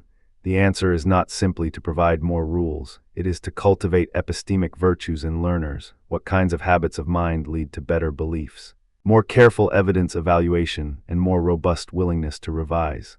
This translates into pedagogy that emphasizes critical thinking, reflective judging of sources, and an appreciation for the social dimensions of justification, how communities share, assess, and revise knowledge claims. It underscores the need for epistemic humility, recognizing that one's own training and perspective may produce biases and blind spots, which is exactly the attitude that virtue epistemology advocates as part of a robust cognitive character. In the sciences, the virtue turn has tangible meaning in how researchers pursue evidence, assess competing hypotheses, and resist the lure of sensational but unsupported claims. Consider how a physician evaluates competing diagnostic hypotheses. The physician relies on well-calibrated perceptual and cognitive processes, sensory data, pattern recognition, and the ability to recognize anomalies.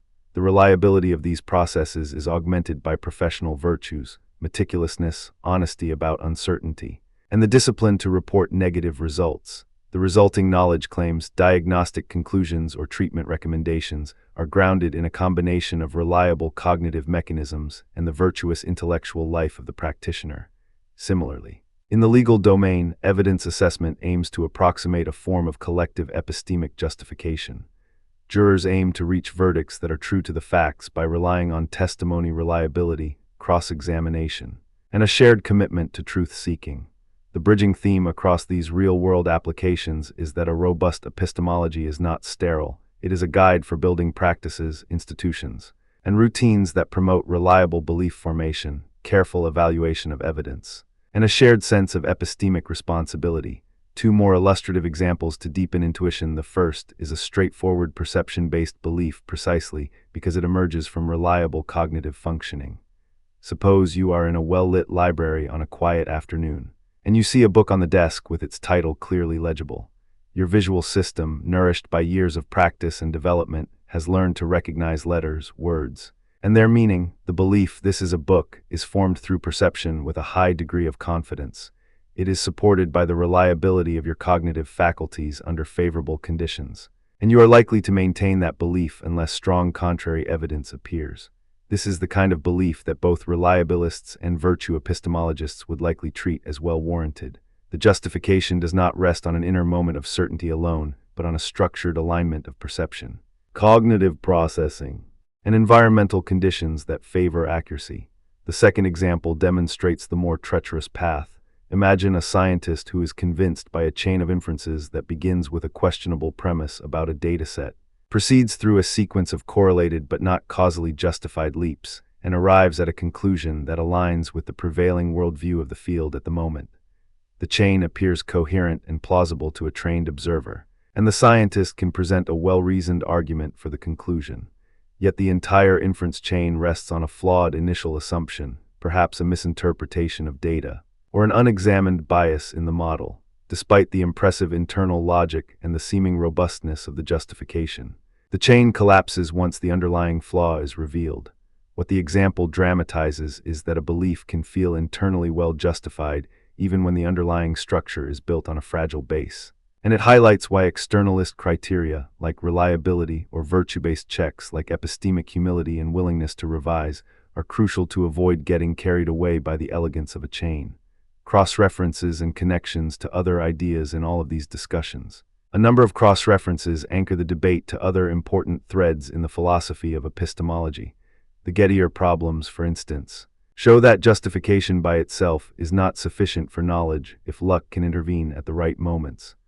These problems have catalyzed the search for more robust accounts that either refine the conditions for justification, add a safety check for true belief, or recast knowledge in terms of virtue and reliability rather than a list of necessary and sufficient internal conditions. The broader project of epistemic justification, how we establish the rational basis for our beliefs, also intersects with social epistemology, the way communities validate knowledge claims, the way testimony is treated, and the dynamics of trust and disagreement all feed into how justification works in the real world. In many ways, social epistemology asks, what is the epistemic value of shared inquiry? And how does the presence of other minds alter the conditions under which we can be justified in our beliefs? There are also important connections to broader philosophical themes. The internalist-externalist debate intersects with questions about the nature of truth, the role of perception, and the limits of human rationality. The foundationalist coherentist infinitist spectrum maps onto a deeper tension about whether there is a bedrock for knowledge, or whether knowledge is a living system of beliefs that only makes sense when examined as a whole. The virtue turn, in turn, connects epistemology to moral psychology and ethics of belief. Is it morally commendable to cultivate the virtues that guide belief formation?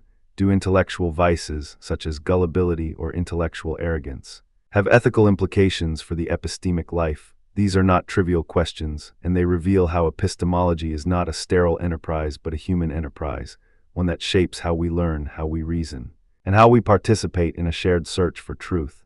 Two quotes from primary sources to illuminate the core tension as we circle these ideas. Let us glimpse a few words from primary voices that illuminate the stakes. Descartes, who begins the modern search for certainty, puts the burden on the mind to identify what can be known with certainty. In the Meditations, He famously declares, "I think, therefore I am."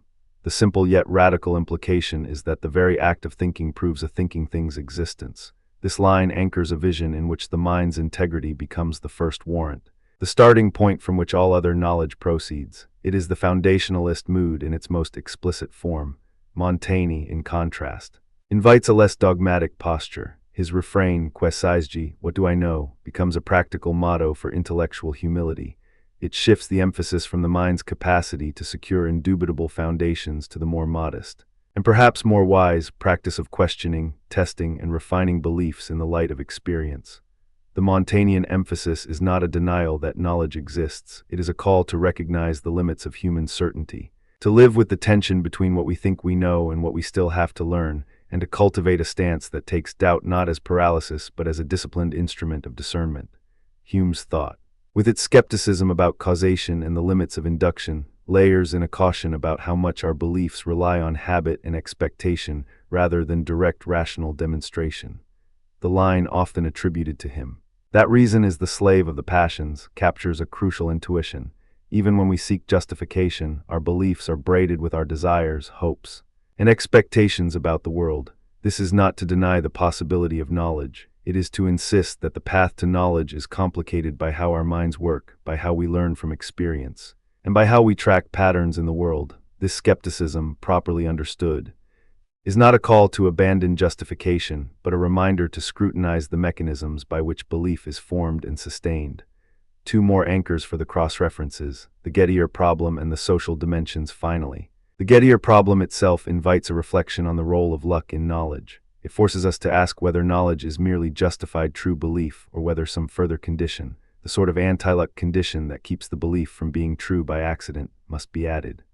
The discussions around this problem have shaped modern epistemology by urging the field to consider reliability, virtue, and the role of context in knowledge. It prompts us to ask, how much luck is allowed before a justified true belief stops being knowledge? The answer is not universal, but the question remains a vital compass for how we assess whether our beliefs meet the mark. The social dimension of knowledge also matters. In a world where many beliefs are shaped, supported, or contested within communities, the epistemic value of social practices, peer review in science, testimony in everyday life, the norms of dialogue within a culture, become central to whether knowledge claims can be sustained. The field's move towards social epistemology remembers that justification often travels through networks. It depends on trust, communication, and collective scrutiny, not only on private cognitive successes. This is especially relevant for the virtue turn approach, which sees intellectual virtues as cultivated within communities of inquiry and sustained by shared norms about evidence, correction, and fair-mindedness. Closing reflections and a sense of the path ahead as we close this segment. The central heartbeat of the debate remains clear. Justification is not a single thing, but a family of phenomena. Some theories look inward to the mind's accessible grounds and the chain of reasons we can articulate. Others look outward to the reliability of cognitive machinery and its capacity to track truth across a range of environments. The virtue turn reminds us that the mind's character matters, how we engage with information, how we resist the seductions of easy answers, how we revise our beliefs in light of new data. Across all these lines, epistemology asks, what makes a belief trustworthy? What standard do we apply to decide whether a belief is warranted? And in the end, how can we live with a form of knowledge that is both robust and honest about our limitations?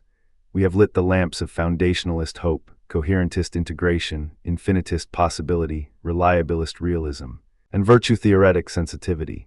We have seen how two concrete examples, one perceptually grounded and reliably formed, the other born of an elegantly woven but potentially flawed chain, illuminate how each position would assess warrant. We have faced two heavy counterarguments, the lottery problem and the challenge of closure under known entailment, that press us to refine our accounts. We have wandered through the historical terrain, Descartes' foundational doubt and Montaigne's skeptical essays reminding us of doubt's value, so that the present technical discussions are anchored in lived historical practice, and we have glimpsed the real-world horizons, education, science, law, social epistemology, that show why these debates matter beyond the page and into the everyday life of inquiry. As we move forward in Snooze philosophy, we will continue to examine how Gettier puzzles reframe the boundary between justified belief and knowledge, how social epistemology reshapes the scene of justification in communities and institutions. and how the virtue turn invites us to cultivate intellectual habits that matter when data and disagreements multiply. We will explore further how modern theories such as tracking theories of justification and the evolution of epistemic virtues interact with new technologies, digital information ecosystems, and the growing interdisciplinarity of knowledge formation. There is a gentle invitation in all of this to pursue a more nuanced, patient, and humane understanding of knowledge. The dream of knowledge is not to erase doubt, but to learn to live with it responsibly, knowing that the mind can be both a trustworthy instrument and a fallible instrument, capable of insight when in the company of virtue, reliability, and a healthy dose of skeptical humility. Let us carry forward this inquiry with the sense that epistemology is not a sterile arena of abstract rules, but a living conversation about how we come to know, how we judge justification, and how we cultivate the kinds of minds that can sustain truth-seeking across the changing textures of human life. The topics we have traced: internalism, externalism, coherence, foundationalism, infinitism, and the virtue turn, are not a census of rival camps but a map of the landscape of thinking about knowledge. Each path offers its own light, and each path tests that light against the conditions of human inquiry. Our aim in the Snooze philosophy spirit is to travel with calm, to listen to the arguments with patience, and to reflect back to you, the listener, the textures of the problem in a way that nourishes reflection rather than simply delivering conclusions. The questions remain alive. What precisely counts as justification? How should we balance the demands of truth, reliability, and intellectual virtue in a world of uncertainty? And what kind of person should we strive to become? The kind of thinker who, in the end, deserves to be called a knower. If we ask these questions with care, we discover that the journey itself matters as much as the destination. The history of epistemology teaches us that the path to justified belief is as much about the mind's habits as about the facts it encounters. It teaches us to be wary of a naive confidence that conflates certainty with truth, and to be attentive to the social and human dimensions of knowledge as well. It invites us to cultivate a posture of intellectual honesty, a readiness to revise even deeply held beliefs when confronted with compelling counter-evidence, and a commitment to seek truth with patience rather than with triumphal certainty.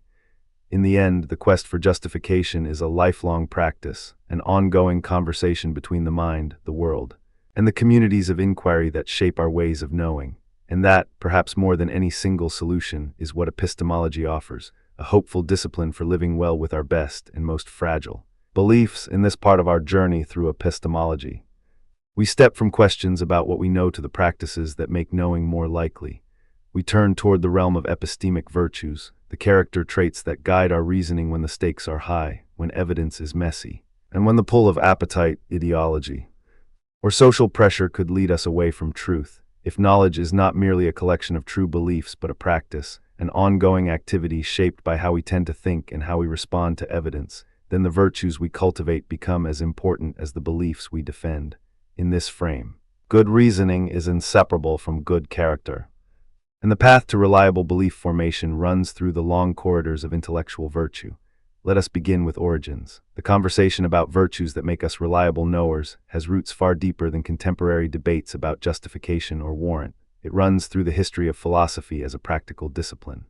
Plato's Theaetetus offers a definitive starting point for thinking about knowledge as something more structured than mere true opinion. He defines knowledge as true judgment with an account. This phrase crystallizes a core ambition, to move beyond believing what happens to be true, to understanding why it is true, and to be prepared to justify one's belief under scrutiny. The emphasis is not simply on the mental state of belief, it is on the rational connection between belief, evidence, and explanation. In that sense, knowledge is disciplined, anchored, and responsive to reasons rather than swayed by the mere aleatory gusts of conviction. Aristotle then provides a parallel, a complementary vision rooted in character, in the Nicomachean Ethics. Virtue is introduced as a state of character concerned with choice, lying in a mean, the precise. Now classic formulation points to a delicate balance. Virtue is not a mere mood or an occasional good act. It is a settled disposition that guides action in the right direction, even when temptations pull the other way. Virtue, for Aristotle, matters because it shapes our choices.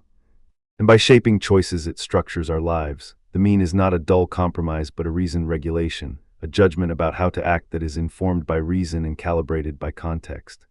That sense of virtue as reliable steadiness, habits of character that tend toward excellence, becomes a foundational idea for virtue epistemology, the belief-forming mind. if guided by constellations of virtuous dispositions, becomes more likely to track truth. If we move forward to early modern science, we find a companion story about the same problem from a different angle, that of method, evidence, and the social scaffolding of inquiry. Francis Bacon, often invoked as the father of modern empirical method, insists that we must liberate inquiry from the idols of the mind, the inherited prejudices and hasty conclusions that cloud judgment. He writes in a cultural slogan that has become famous in the history of science, Ipsa scientia potestas est, the knowledge itself is power. The insistence is not merely political, it is epistemic. To know rightly is to be capable of acting effectively in the world. And the route to that capability is a disciplined regimen of observation, hypothesis, experiment, and cautious inference. Bacon also helps us understand a particular moral psychology of inquiry, that the empowered knower must resist the seductions of prestige and the pressure to publish before one's conclusions are fully tested. The virtues we cultivate, then, are not only intellectual, they are ethical in the sense that they require us to restrain our desire for fast approval when the data demand patient scrutiny. The modern revival of these themes in virtue epistemology centers on two major figures, Ernest Sosa and Linda Zagzebski, who argue that knowledge is not just a matter of having true beliefs, but of having the right cognitive character that tends to yield truth, the basic intuition. In their terms is that cognition operates best when it is guided by stable, well-formed dispositions that reliably produce true beliefs in real-world conditions. Sosa, in particular, emphasizes a division of epistemic virtue into a kind of performance quality, apt performance, that makes belief formation susceptible to truth when the mind operates under proper conditions. Zagzebski, for her part, foregrounds intellectual virtue as a trait of character that leads a person toward truth through reliable cognitive guidance, generosity in inquiry, and fairness toward the evidence and other minds involved in inquiry. Together, they articulate a view in which good reasoning arises not merely from the right premises or the correct inference rules in isolation, but from a cultivated cognitive character that tends toward truth in the messy conditions of real inquiry. To bring this closer to the lived experience of inquiry, consider a few achievable, everyday manifestations of these virtues. Intellectual humility asks us to acknowledge the limits of our own knowledge and to be willing to revise our beliefs in light of new and better reasons. Open-mindedness invites us to listen to opposing viewpoints with attention rather than dismissing them out of hand. Intellectual courage pushes us to pursue the truth even when the conclusions threaten our commitments, our career prospects, or the prevailing consensus. Intellectual honesty demands that we align our beliefs with the evidence, even when the evidence is inconvenient or inconveniently disruptive to our own projects. Perseverance sustains us through the slow, tedious, and sometimes discouraging work of gathering data, weighing competing interpretations, and resisting the hurry to judgment. Fair-mindedness requires us to measure competing arguments by their merits rather than by who advances them, and to treat the claims of others with respect sufficient to learn from them. To anchor these ideas more deeply, we can turn to two practical exemplars that vividly illustrate how such virtues operate in real inquiry. The first is a scientist who, faced with a surprising result, resists the pressure to publish a sensational finding outwardly before confirming it. The second is a historian who weighs conflicting sources with patient caution, resisting the temptation to race to a single, tidy narrative. In the laboratory scene, imagine a climate scientist who reanalyzes a dataset after a startling spike in a trend line. The initial result could appear to indicate a dramatic shift in a climate variable, a finding that would attract immediate attention, funding opportunities, and perhaps a splashy press release. Yet the scientist, standing at the crossroads of intellectual humility and intellectual courage, chooses not to celebrate the result prematurely. Instead, she doubles the analysis, pre-registers a replication plan, seeks independent replication, and consults with colleagues who might know about potential confounds. She shares her data openly, invites critique, and subjects the surprising finding to additional tests that might confirm or refute it. The virtuous path here is not to publish quickly at all costs, but to pursue truth responsibly, even if that means postponing a breakthrough announcement until the evidence is robust enough to withstand skepticism and scrutiny. The payoff, when the work finally yields convergent results, is not only credibility but reliability in the long run, the kind of trust that a community of scientists can place in a claim because it has withstood careful, repeated testing.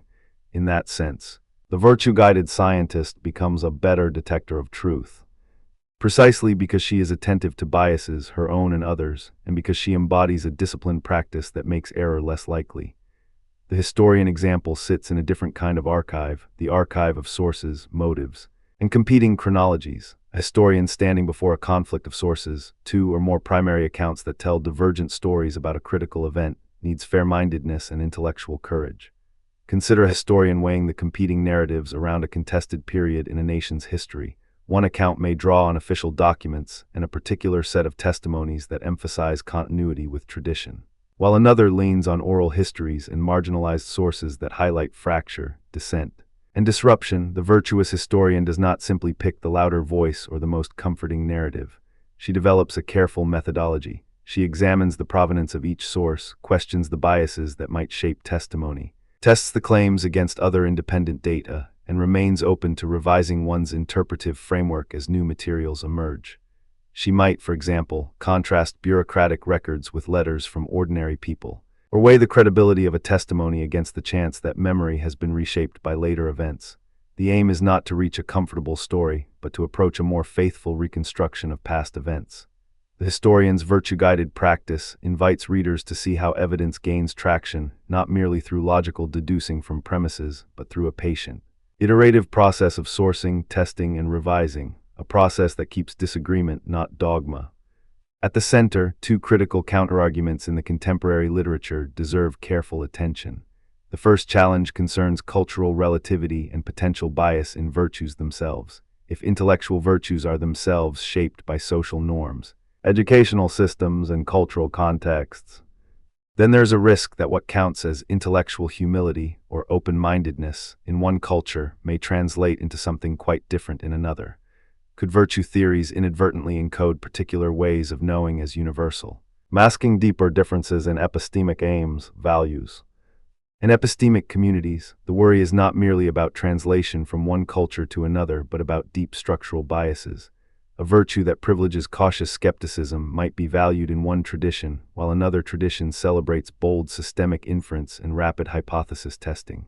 If we rely on the virtues to guide action across disciplines, these cross-cultural differences matter. The implication is that virtue epistemology needs to reckon with plural epistemic ecosystems, scientific communities, archival historians, indigenous knowledge practices, and other ways of knowing that cultivate different but legitimate roots to credible belief. In response, proponents argue that a robust account of intellectual virtue must be sensitive to context while preserving core aims, truth-seeking, fair-minded inquiry, and fidelity to evidence. They propose a framework in which virtues are, at bottom, traits that reliably track truth in a given kind of inquiry, but they also insist that the calibration of these traits must be attuned to social practices, collaborative norms, and interdisciplinary standards. The point is not to erase cultural variation, but to build a reflective, dialogical, and cross-checking epistemic culture in which virtue is tested against the demands of multiple communities. The second major counterargument asks whether virtue theory provides clear enough normative guidance in high-stakes situations, such as medicine or public policy, in moments when a misstep in reasoning can cost lives or large-scale welfare. Critics worry that virtue ethics might not provide crisp rules or unambiguous procedures for action. If virtue is a trait of character that tends toward truth, what are the actionable steps in urgent clinical decisions? What do we do when the evidence is incomplete, time is scarce, and the preferences of patients, families, or citizenry collide with the obligation to avoid harm? The worry is that virtue theory might be too thick or too thin. Too thick because it relies on a cultivated character that takes years to develop. Too thin because it offers little in the way of concrete protocols for high-stakes decision-making. The counter-response on the other side is that high-stakes deliberation actually benefits from virtue-based guidance precisely because it directs attention to processes beyond the mere weighing of probabilities. Intellectual humility helps clinicians avoid hubris in the face of uncertainty. Intellectual courage supports the willingness to change a course when new evidence emerges. Perseverance keeps teams engaged in long-term follow-up and ongoing trials. Intellectual honesty fosters transparent communication with patients and publics, and fair-mindedness ensures that diverse clinical voices and patient values inform decisions. The idea is not to replace normative rules with a generic moral temperament, but to situate decision-making within a disciplined culture of inquiry where virtues orient reasoning toward reliable, well-supported conclusions even under pressure.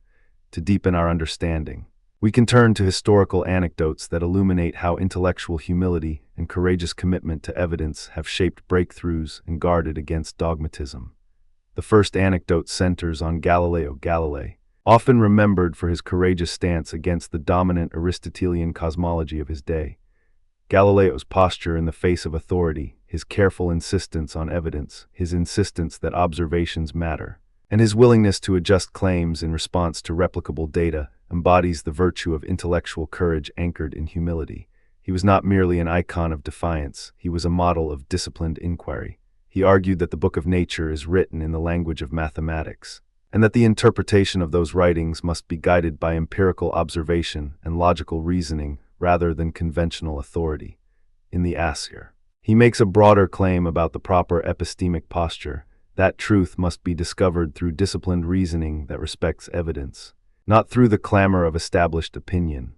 That stance is a vivid demonstration of how intellectual courage, tempered by humility about one's own assumptions, can push knowledge forward while still inviting critique and replication.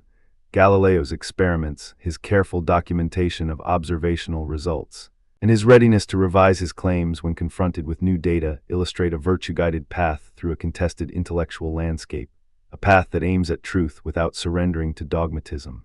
The second anecdote points to the cautious skepticism of early modern natural philosophers more broadly, although sometimes celebrated for revolutionary breakthroughs. Many of these thinkers insisted on methodological caution, resisting the urge to declare a universal principle before sufficient evidence had accumulated. They valued the careful construction of experimental setups, the replication of results, and a humility about the limits of one's theoretical commitments. This skeptical temperament is not merely counter-temper, it is a form of virtue training that disciplines the mind to resist overclaim and to seek additional corroboration. In the arc from those early experiments to modern science, we see a continuity, the virtues that guide inquiry, humility in the face of the unknown, courage to pursue challenging hypotheses, honesty in reporting results, perseverance in the face of failed attempts, and fairness in weighing competing explanations, shape the trajectory of knowledge itself. The narrative of these thinkers shows that the history of science is, in part, a history of cultivated dispositions and social norms that either shield the community from premature dogmatism or propel it toward new, more robust explanations. In thinking about these narratives, it is helpful to cross-reference virtue epistemology with other strands of thought that illuminate the social and ethical dimensions of knowledge production. When we consider the ethical implications of inquiry, we find that intellectual virtues have moral valences that connect to broader concerns about responsibility, trust, and the good of the communities connected to inquiry. If knowledge is a form of collective achievement, produced by teams of researchers, historians, clinicians, policymakers, and laypersons, then intellectual virtues can be understood as social practices that cultivate trust and reliability across the knowledge ecosystem. This leads us to a fruitful cross-reference with ethical theories that emphasize the responsibilities of knowers toward others, such as virtue ethics more generally or contemporary discussions of epistemic justice. The social dimension of knowledge production invites us to examine how cognitive biases, epistemic injustice, and power relations shape the distribution of epistemic burdens and benefits, and how virtuous inquiry can mitigate those imbalances. This is one path to connect virtue epistemology with broader ethical considerations. Cognitive biases pose a crucial challenge to any virtue-based account of reasoning. Even well-trained minds can fall into familiar traps: confirmation bias, availability, anchoring, or motivated reasoning. Virtue epistemology does not deny these realities, rather, it reframes them as problems to be anticipated and mitigated through cultivated habits. Intellectual humility can cultivate an awareness of one's own bias. Open-mindedness can create deliberate space for perspectives that challenge one's preferences. Intellectual courage can sanction corrective actions in the face of disconfirming evidence. Perseverance allows the slow, iterative process of debiasing to unfold. Fair-mindedness insists on listening to counterarguments with seriousness rather than dismissal.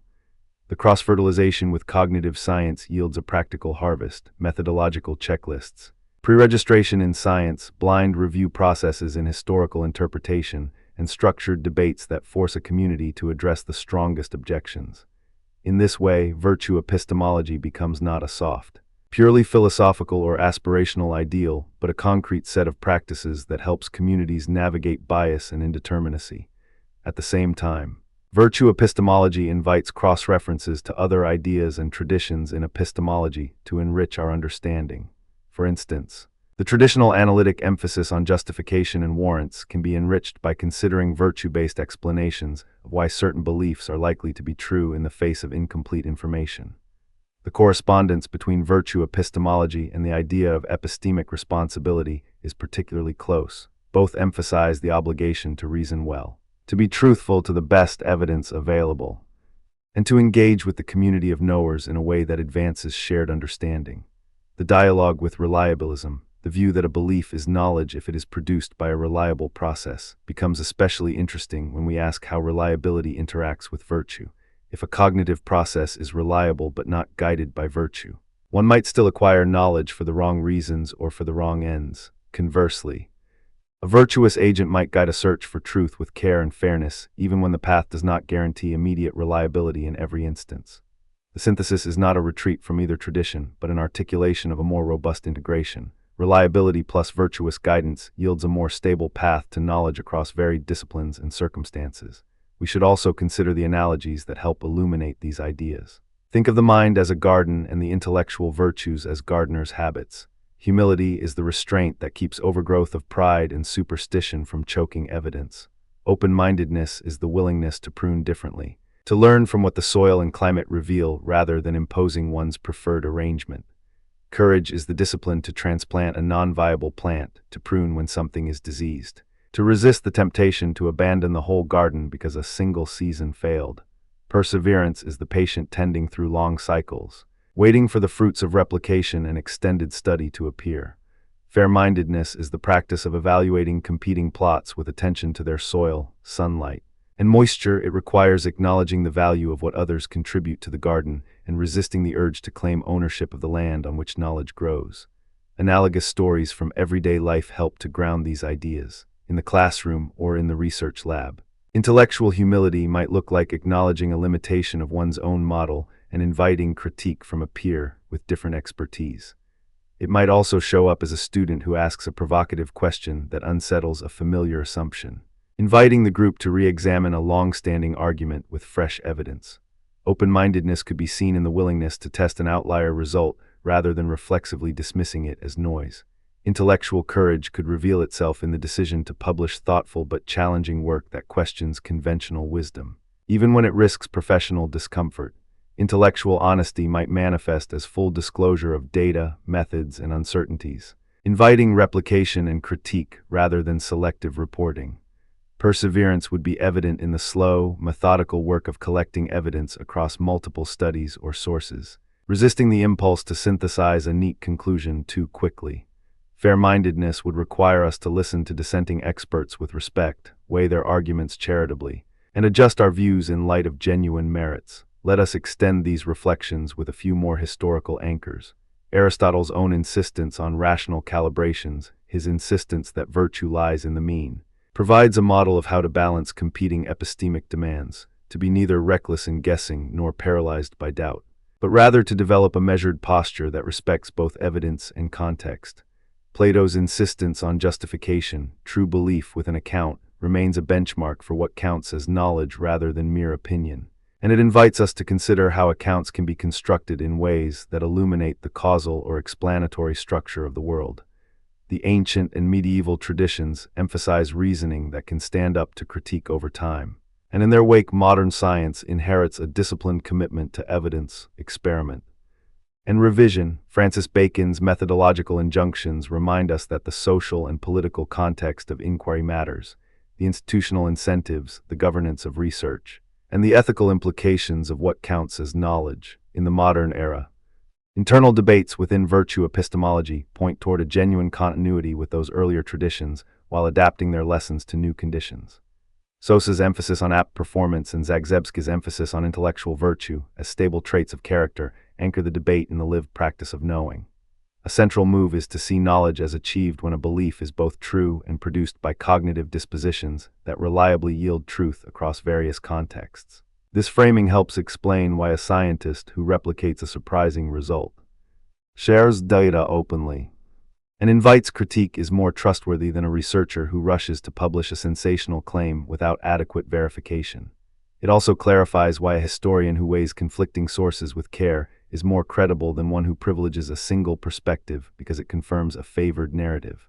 The virtues provide a normative architecture for action, what we should do when confronted with uncertainty, conflicting evidence, or pressure to conform, and they connect the moral and epistemic dimensions of inquiry in a way that is both aspirational and actionable.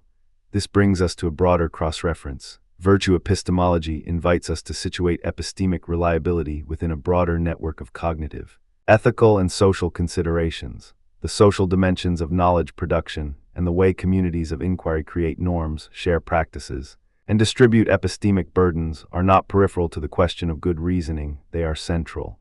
In this sense, virtue epistemology resonates with discussions of epistemic justice, where the fairness of processes for producing knowledge becomes part of what counts as good reasoning. It also connects with contemporary debates in the psychology of reasoning, where cognitive biases and heuristics are shown to shape human inference in powerful ways. The virtues offer a set of corrective measures, a discipline of doubt tempered by curiosity, a commitment to shared inquiry that resists epistemic arrogance, and a persistent readiness to refine or abandon beliefs when new evidence mandates it. Finally, let us close with a forward-facing reflection. If you are a student, a clinician, a journalist, a policymaker, or simply a person navigating the flood of information in the modern world, the cultivation of intellectual virtues can be a practical compass. The aim is not to become a perfect thinker, which would be an illusion, but to become a better inquirer, more resilient in the face of uncertainty, more honest about what remains unknown, and more generous in the face of disagreement. The virtue-centered approach does not pretend to solve every problem of knowledge in a single stroke. Rather, it invites us to inhabit a disciplined practice, the habit of aspiring to know rightly, and of acting on that aspiration with a steady, patient, careful, and morally attuned mind. If we adopt this posture, we might find that the path to reliable belief formation is less a straight line of deduction and more a cultivated way of life, a communal project in which we continually test, revise, and refine our understanding in light of the reasons and the voices of others that surround us. In sum, epistemic virtues illuminate not only what counts as good reasoning, but how we might become better at it. They are the quiet underpinnings of our most dependable beliefs, humility that keeps us open to correction, courage that sustains us in the face of difficult conclusions, honesty that binds truth to testimony, perseverance that carries us through slow and stubborn evidence, and fairness that distributes intellectual authority with respect to the evidence. These are the virtues that Sosa and Zagzebski defend in contemporary virtue epistemology, offering a practical account of how character and cognition intertwine to yield reliable belief formation. They invite us to see knowledge not as an isolated achievement of a single mind, but as a social and personal enterprise in which individuals grow by cultivating the dispositions that reliably guide their reasoning toward truth, as with the ancients who urged us to live justly and well. The aim here is not merely to accumulate true beliefs, but to cultivate a mind and a community capable of sustaining truth-telling, learning, and trust across the long, imperfect, but hopeful journey of inquiry, in the quiet hours when the world is not shouting with headlines and notifications. Epistemology invites us to slow down and look at how we know what we know. Epistemology in practice asks not only what is countable as evidence, but how evidence travels through communities, institutions, and technologies to become knowledge we can rely on. It is about the everyday credibility we grant to a doctor's advice, the way a climate model becomes a consensus, the way a peer-reviewed article earns trust, and how a rumor on a social feed can reshape beliefs about public health. In this section, we wander through the lived practices of inquiry, the habits of mind and the social machinery through which science, technology, and society knit together what counts as knowledge, and what counts as knowing enough to act. Origins and the long arc of thinking about knowledge in practice begin in the most human of places, the desperate need to distinguish true belief from false belief, to know what to trust when we are in the dark, and to do so together rather than in solitary confinement. The ancestors of epistemology were not only philosophers in a cloister, they were artisans of method, merchants of observation, and skeptics who learned to test their own certainty against the world and against one another. And if we want to understand epistemology as it operates in science, technology, and social life, we must begin with some of the decisive turning points in the history of knowledge. One such turning point is the Copernican revolution, when Copernicus proposed, perhaps more than anything, a shift in the center of the cosmos. He did not merely relocate planets in a mathematical model, he unsettled the self-understanding of knowing itself. The authority of long-standing geocentric demonstrations, the idea that the heavens moved around us because the earth lay at the center of all things, had to face a new arrangement of observations, recalibrated instruments, and a different kind of reason that could tolerate, even require, the possibility that what counts as an explanation depends on the framework we bring to bear. In a sense, Copernicus did not simply offer a theory, he offered a method for testing theories about the world that can disrupt entrenched certainties. And the story did not end with him. Galileo, Kepler, and later scientists kept pushing that method, refining observations, and insisting that hypotheses must be answerable to independent scrutiny. The Copernican revolution is a historical anecdote about the epistemic humility that science must cultivate, that even our most cherished pictures of the world are vulnerable to revision in light of better evidence, sharper measurements, and more coherent explanations. Alongside the coffee-stained pages of early modern journals and the slow drift of astronomical methods, another origin story is inseparable from the institutions that now organize knowledge. The development of peer review emerges as a practical answer to a basic question: how do we distinguish credible claims from those that merely feel persuasive or align with a fashionable mood? The discovery of a mechanism by which scientists inspect each other's work, request clarifications, and require replication is not a mere procedural flourish. It is a collective commitment to epistemic accountability. The peer review ritual, an editor sending a manuscript to experts, a chorus of reviewers offering critique, and authors revising in light of that critique, constitutes a social epistemology in action. It is a social practice that recognizes that knowledge is not produced by solitary minds alone, but emerges within networks of trust, skepticism, and responsibility. We can tell this story by noting that the rise of journals and editorial practices and the gradual formalization of refereeing standards transformed epistemology from a solitary meditation into a public, collaborative enterprise.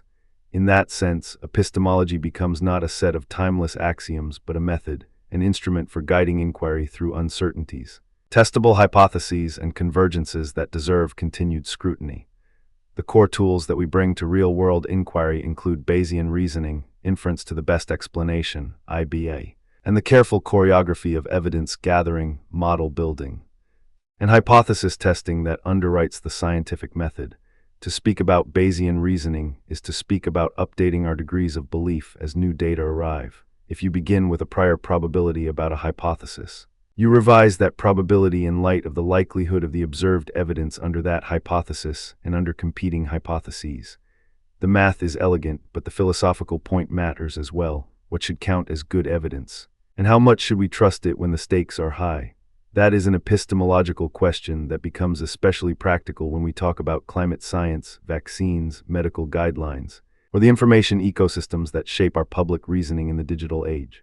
Inference to the best explanation is another workhorse of epistemology in practice. IBE asks us to consider several rival explanations for a given set of facts, and then select the one that offers the most coherent and comprehensive account of why the data exist as they do. It is not merely a test of which hypothesis would have predicted the data. It is a test of explanatory power, coherence with existing knowledge, and plausibility given background assumptions. The strength of IBE lies not in guaranteeing certainty, but in guiding rational inference toward the most plausible story among genuine alternatives. In many scientific contexts, IBE and Bayesian updating work together. A story that best explains data may be initially favored and then tested more sharply, with new experiments and new data either reinforcing or undermining it. The interplay between explanation and probability is not a sterile mathematical dance. It is a practical mechanism by which communities decide when a theory deserves to be treated as tentatively robust enough to guide policy. Medicine and technology, the social dimension of knowledge, what Longino would call a social epistemology, remains unavoidable in any discussion of practice.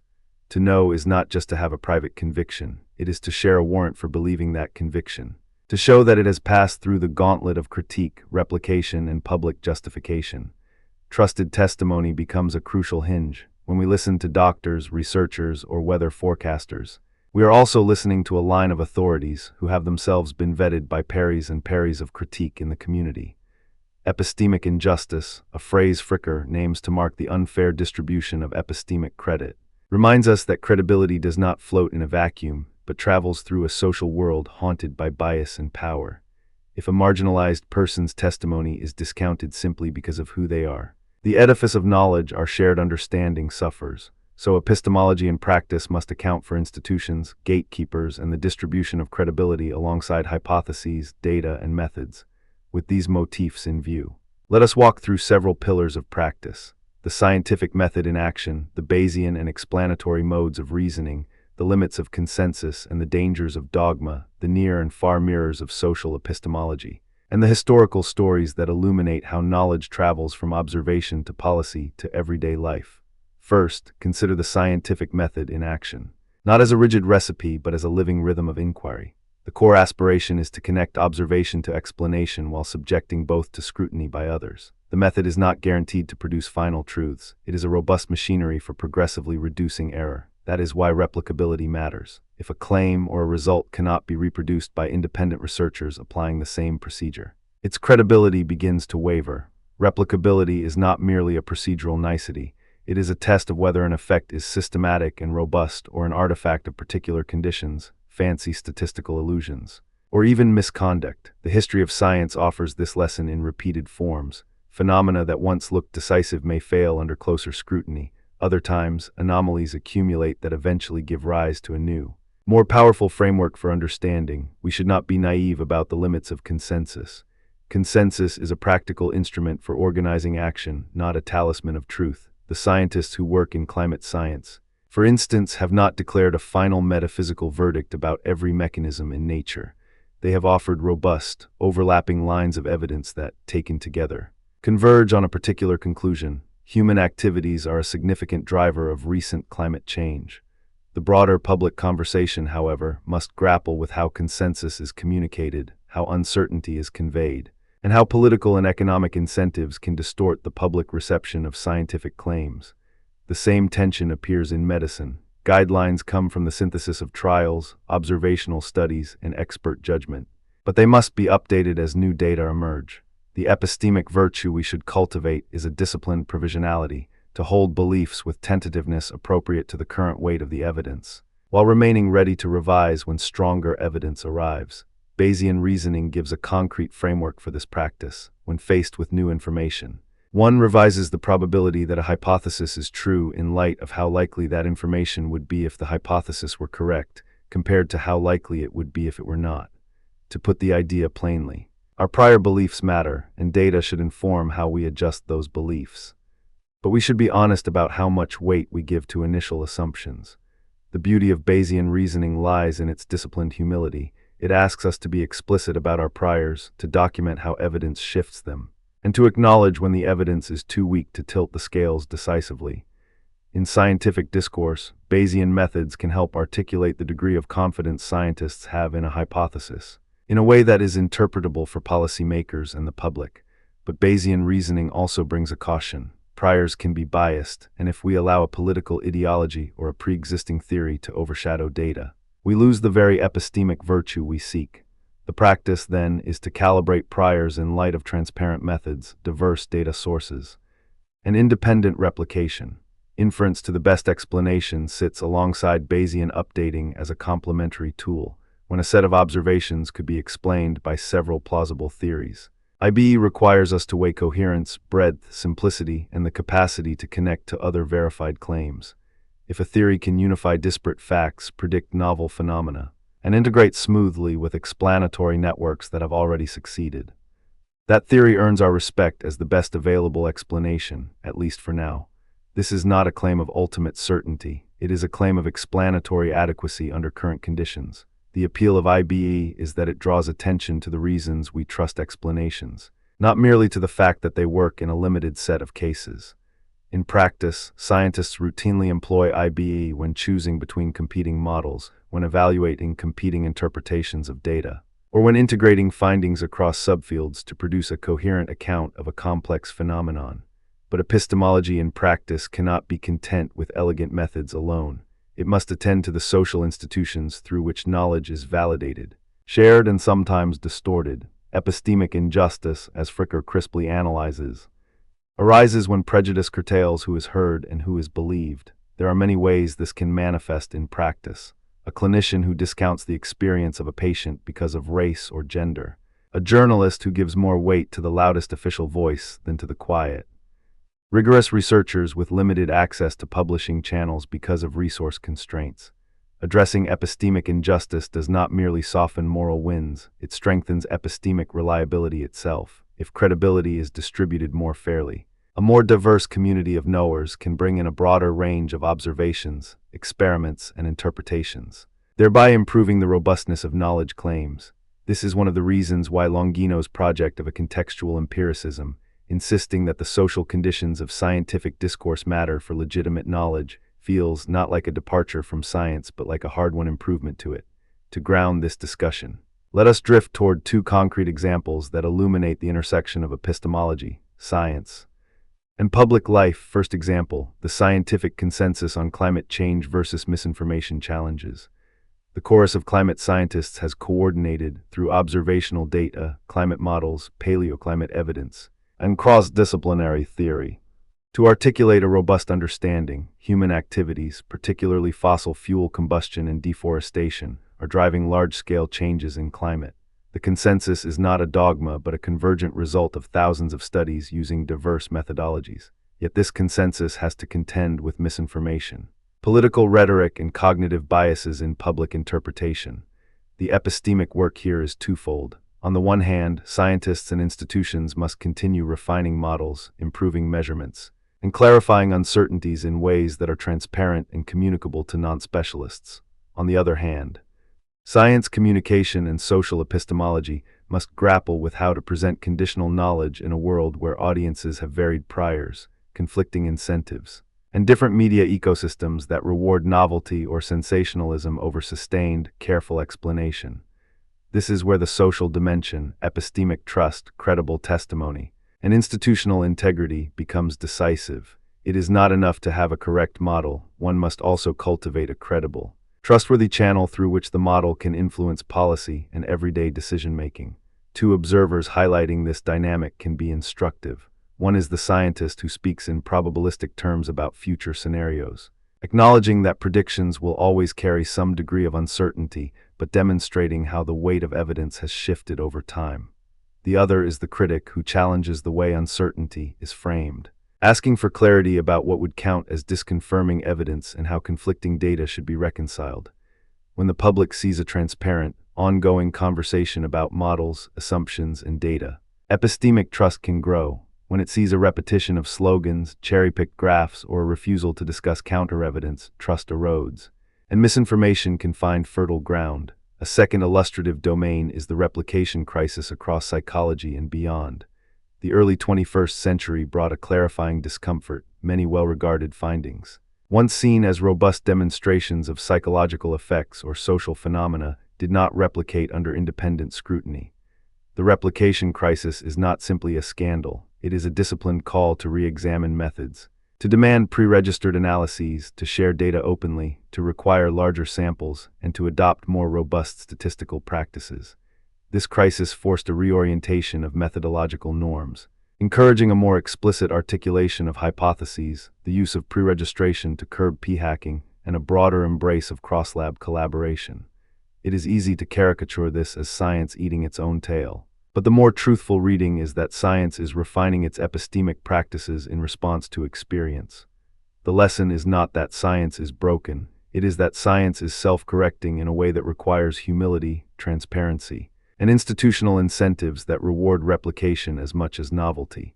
Beyond these two core examples lie a host of other contexts in which epistemology in practice matters: vaccine safety, medical guidelines, and the effects of social media on epistemic trust. Vaccine safety provides a striking case where epistemic methods must act under high stakes. The process by which vaccines are evaluated relies on randomized controlled trials, long-term pharmacovigilance, and post-marketing surveillance. The public response to vaccines, however, often treads into a battleground of risk perception, misinformation, and trust in institutions. Epistemology helps by clarifying what counts as high-quality evidence, how to balance benefits and harms, and how to communicate risk in proportion to the evidence. It reminds us that the best public health decision-making requires not just the most rigorous data, but also a commitment to transparent, accessible, and inclusive communication that respects the concerns of diverse communities. The methodological virtues, clear pre-registration, open data, Independent replication are not cold credentials only relevant to scientists. They are set to become instruments of trust and social legitimacy in public policy. Similarly, medical guidelines illustrate how epistemology translates into practice. Guidelines are not decrees carved in stone. They are best understood as justified recommendations that summarize current evidence, weigh different studies, and present the strength of the underlying reasoning. They are frequently revised as new trials emerge or as the balance of risks and benefits shifts with aging populations, new treatments, or changes in disease prevalence.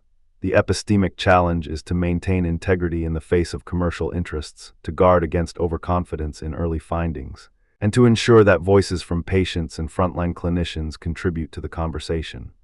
The more we attend to the epistemic conditions under which guidelines are formed, the transparency of methods, the explicitness of uncertainty, the inclusion of patient perspectives, the more the guidelines will reflect robust knowledge rather than rhetorical authority. And then there is the modern diffusion of knowledge through social media. The information ecosystem today is a networked room where epistemic practices are stretched across billions of interactions, where memes and headlines travel faster than methodological clarifications, and where a single post can mobilize belief across geographic and cultural divides. The epistemological challenge here is to understand how trust is built and eroded in digital environments. Trust, in this setting, depends not only on the reliability of the underlying data, but also on the credibility of the channels through which information is transmitted. When a platform aggregates signals, amplifies certain voices, and curates content through intricate algorithms, epistemology must ask, which epistemic authorities are being promoted, which are silenced? And how do these dynamics shape the quality of public discourse? The social dimension, how institutions, tech platforms, and communities influence trust, comes to the fore. Epistemology in practice thus becomes a guide not only for what to believe, but for how to conduct collective inquiry in a world where information is abundant and attention is the scarce resource. To connect these practical concerns with the long philosophical conversation, we can draw cross-references to seminal thinkers who shaped how we understand science, method, and knowledge as social practice. Kuhn's enduring insight is that science does not march toward an ultimate accumulation of facts in a linear path. It moves within paradigms, shared lenses through which problems are identified, data interpreted, and methods validated, when anomalies accumulate against a prevailing framework. A crisis may precipitate a paradigm shift, but the act of shifting paradigms never happens in isolation. It involves communities contesting, defending, and revising what counts as acceptable evidence within a shared disciplinary culture. This is the social dimension of scientific revolutions that Longino insists matters for legitimate discourse. It reminds us that knowledge production is inseparable from the norms, practices, and power relations that shape whose voices carry weight, whose questions get asked, and whose findings become part of the public record. Feyerabend's provocative maxim, often summarized as anything goes, pushes against a monolithic picture of scientific method. He argued for methodological pluralism and against the monopoly of any single method as the access road to truth. The point is not to celebrate chaos, but to insist that the history of science shows many routes to progress, and the value of dissent, cross-disciplinary cross-pollination, and openness to multiple ways of knowing. In a world where evidence travels through many channels, peer-reviewed journals, preprints, citizen science initiatives, and data repositories, Feyerabend's impulse can be read as a freedom that protects science from becoming a captive instrument of power. Yet the counterpart is to beware the impulse to disregard standards that protect reliability. The healthy tension between pluralism and rigor is a living feature of epistemology in practice. It invites us to open the field to diverse approaches while maintaining a shared commitment to credibility, verification, and accountability. Finally, the mirror of the social dimension invites us to hear the voices that critique the way knowledge is produced and circulated. Martha Nussbaum's emphasis on the capability approach, for example, becomes an invitation to consider who belongs in the conversation about what counts as credible knowledge and who remains on the periphery. Fricker's analysis of testimonial injustice and Longino's criteria for legitimate scientific discourse illuminate how social structures can either obstruct or enable robust knowledge. These perspectives do not deny the achievements of science. They remind us that the conditions under which knowledge is produced matter as much as the discoveries themselves. As we consider these threads, it is useful to anchor our reflections in a few memorable primary source touchstones that ground the discussion in the tradition from which we speak. Francis Bacon's maxim is a compact emblem of the early modern confidence that inquiry can transform human power. Knowledge is power. Think of that line as a reminder that epistemology is not merely a discipline of belief. It is a discipline of collective capability, how communities harness evidence to make decisions with consequences for health, safety, and the common good. The Cartesian moment, I think, therefore I am, anchors epistemology in the reliability of the thinking subject. It invites us to ask what justifies the trust we place in our own thinking, and how do we check that thinking against the world and against others. The skeptical impulse here is not cynicism. It is a discipline that protects knowledge from self-deception. In the vocabulary of the philosophy of science, the scientist as an agent of inquiry is asked to learn humility, to admit the limits of current methods, to revise beliefs in light of new data, to welcome critique, and to share results openly so that others may replicate, test, and refine. This is not a mere procedural requirement. It is a moral and intellectual posture that makes knowledge more robust and more useful. The social ethic of epistemology, as Longino and Fricker remind us, requires us to attend to the distribution of credibility, to challenge injustices that distort who is heard, and to cultivate institutions that enforce accountability, transparency, and fairness. When this is achieved, the epistemic ecosystem becomes a more trustworthy place for communities to enter into the conversation about what to believe and how to live together in the face of uncertainty. Two more historical anecdotes that deepen our sense of how epistemology travels through time also anchor our understanding of practice. The replication crisis itself is a modern anecdote in which communities in psychology and beyond came to terms with the realization that many well-regarded findings did not withstand independent scrutiny. It is a story of the scientific culture interrogating its own methods, of pre-registration, of data-sharing norms, and of the willingness of researchers to scrutinize one another's work with renewed rigor. It is not a victory lap for skepticism, but a maturation of methodological norms that aims to strengthen the reliability of claims that bear on real-world decisions. In this light, the replication crisis is a crucial chapter in the broader history of epistemology as a communal enterprise, one that reveals how science learns through error, correction, and social accountability. Another poignant anecdote is the development of peer review itself, the move from a more informal, ad hoc system of critique to a more formalized regime in which manuscripts pass through expert evaluation before publication. The shift embodies a practical understanding of how knowledge travels across space and time, from the laboratory to the desk of the editor to the library shelf and into the hands of readers who will act on it. It is easy to romanticize peer review as a perfect guardian of truth, yet it is essential to recognize its vulnerabilities, bias, gatekeeping, publication biases, and access barriers. The moral of this story, in epistemological terms, is that the credibility of knowledge depends not just on the quality of the arguments, but also on the fairness and openness of the processes by which those arguments are tested and circulated. The historical rise of these practices illuminates how epistemology is not a solitary pursuit, but a social technology of credibility that must be nurtured. Cross-referencing thinkers helps to illuminate the contours of the debate. Kuhn's paradigm shift picture emphasizes the social and historical dimensions of scientific change. He writes about how scientists solve puzzles within a framework that shapes what counts as a problem, what evidence is acceptable, and which methods are legitimate.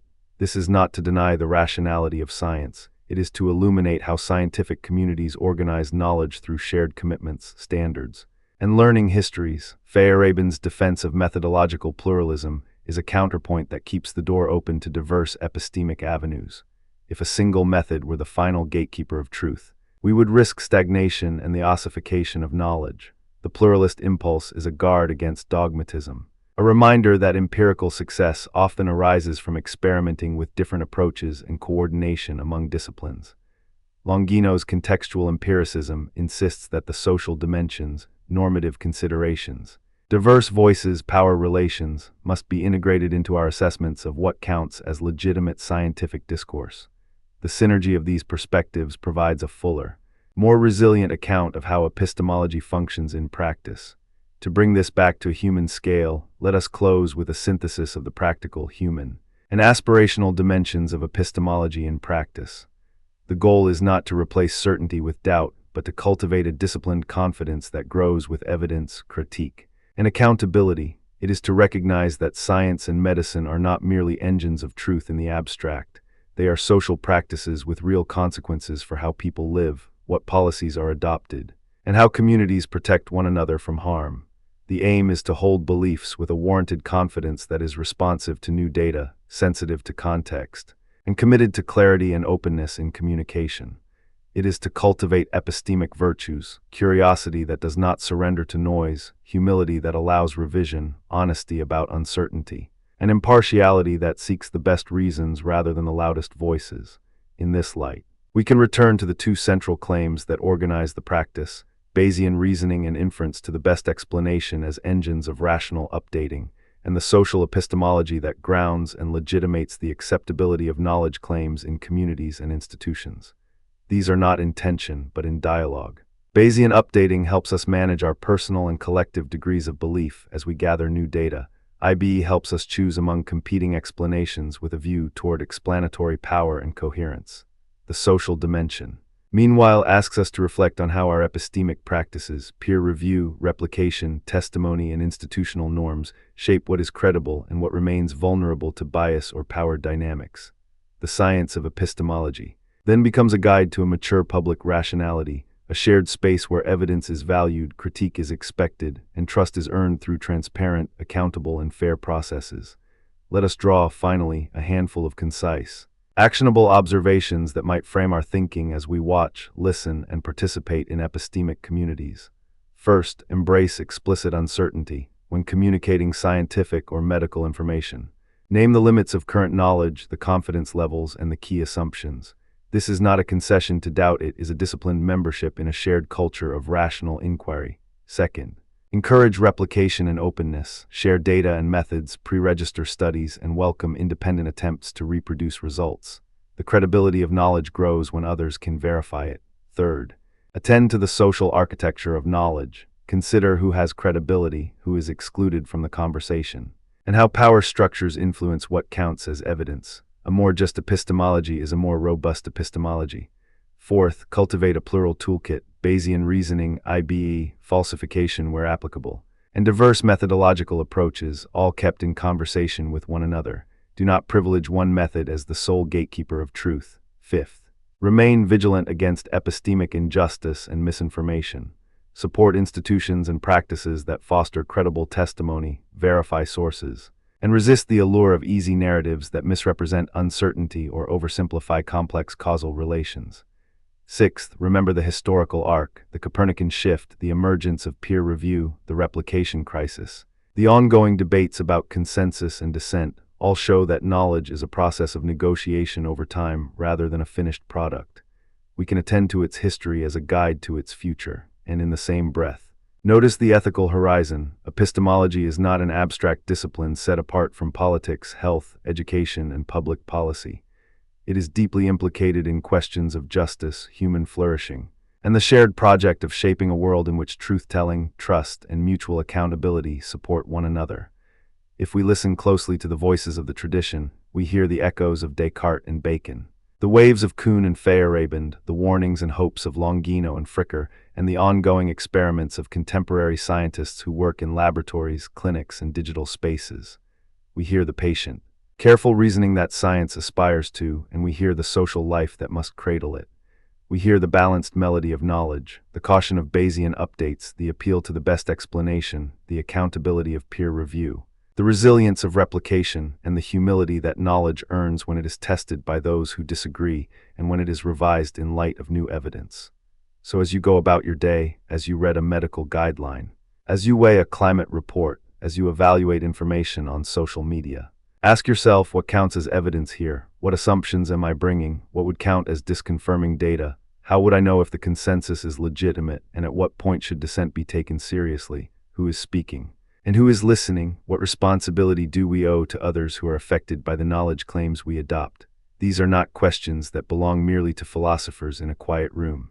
They belong to all of us who participate in the collective enterprise of knowing, and who must decide together how to proceed when the world asks for our best understanding with honesty, precision, and care.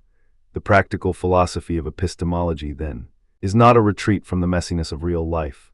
It is a guide for moving through that mess with attention, integrity, and a shared commitment to the truth that makes life safer, healthier, and more humane for everyone. The journey from Copernicus's reforms to contemporary debates about climate, replication, and misinformation is not a straight line but a braided path. It is a path that honors the ancient questions about how we know, while adapting them to the complex, noisy, and interconnected world we inhabit today. And as we walk that path together, we do not abandon wonder, we refine it. We do not surrender to cynicism, we sharpen it. We do not throw away trust, we test it more carefully. This is epistemology in practice, a steady, patient art of believing well together, while never ceasing to question what counts as good reasons to believe at all.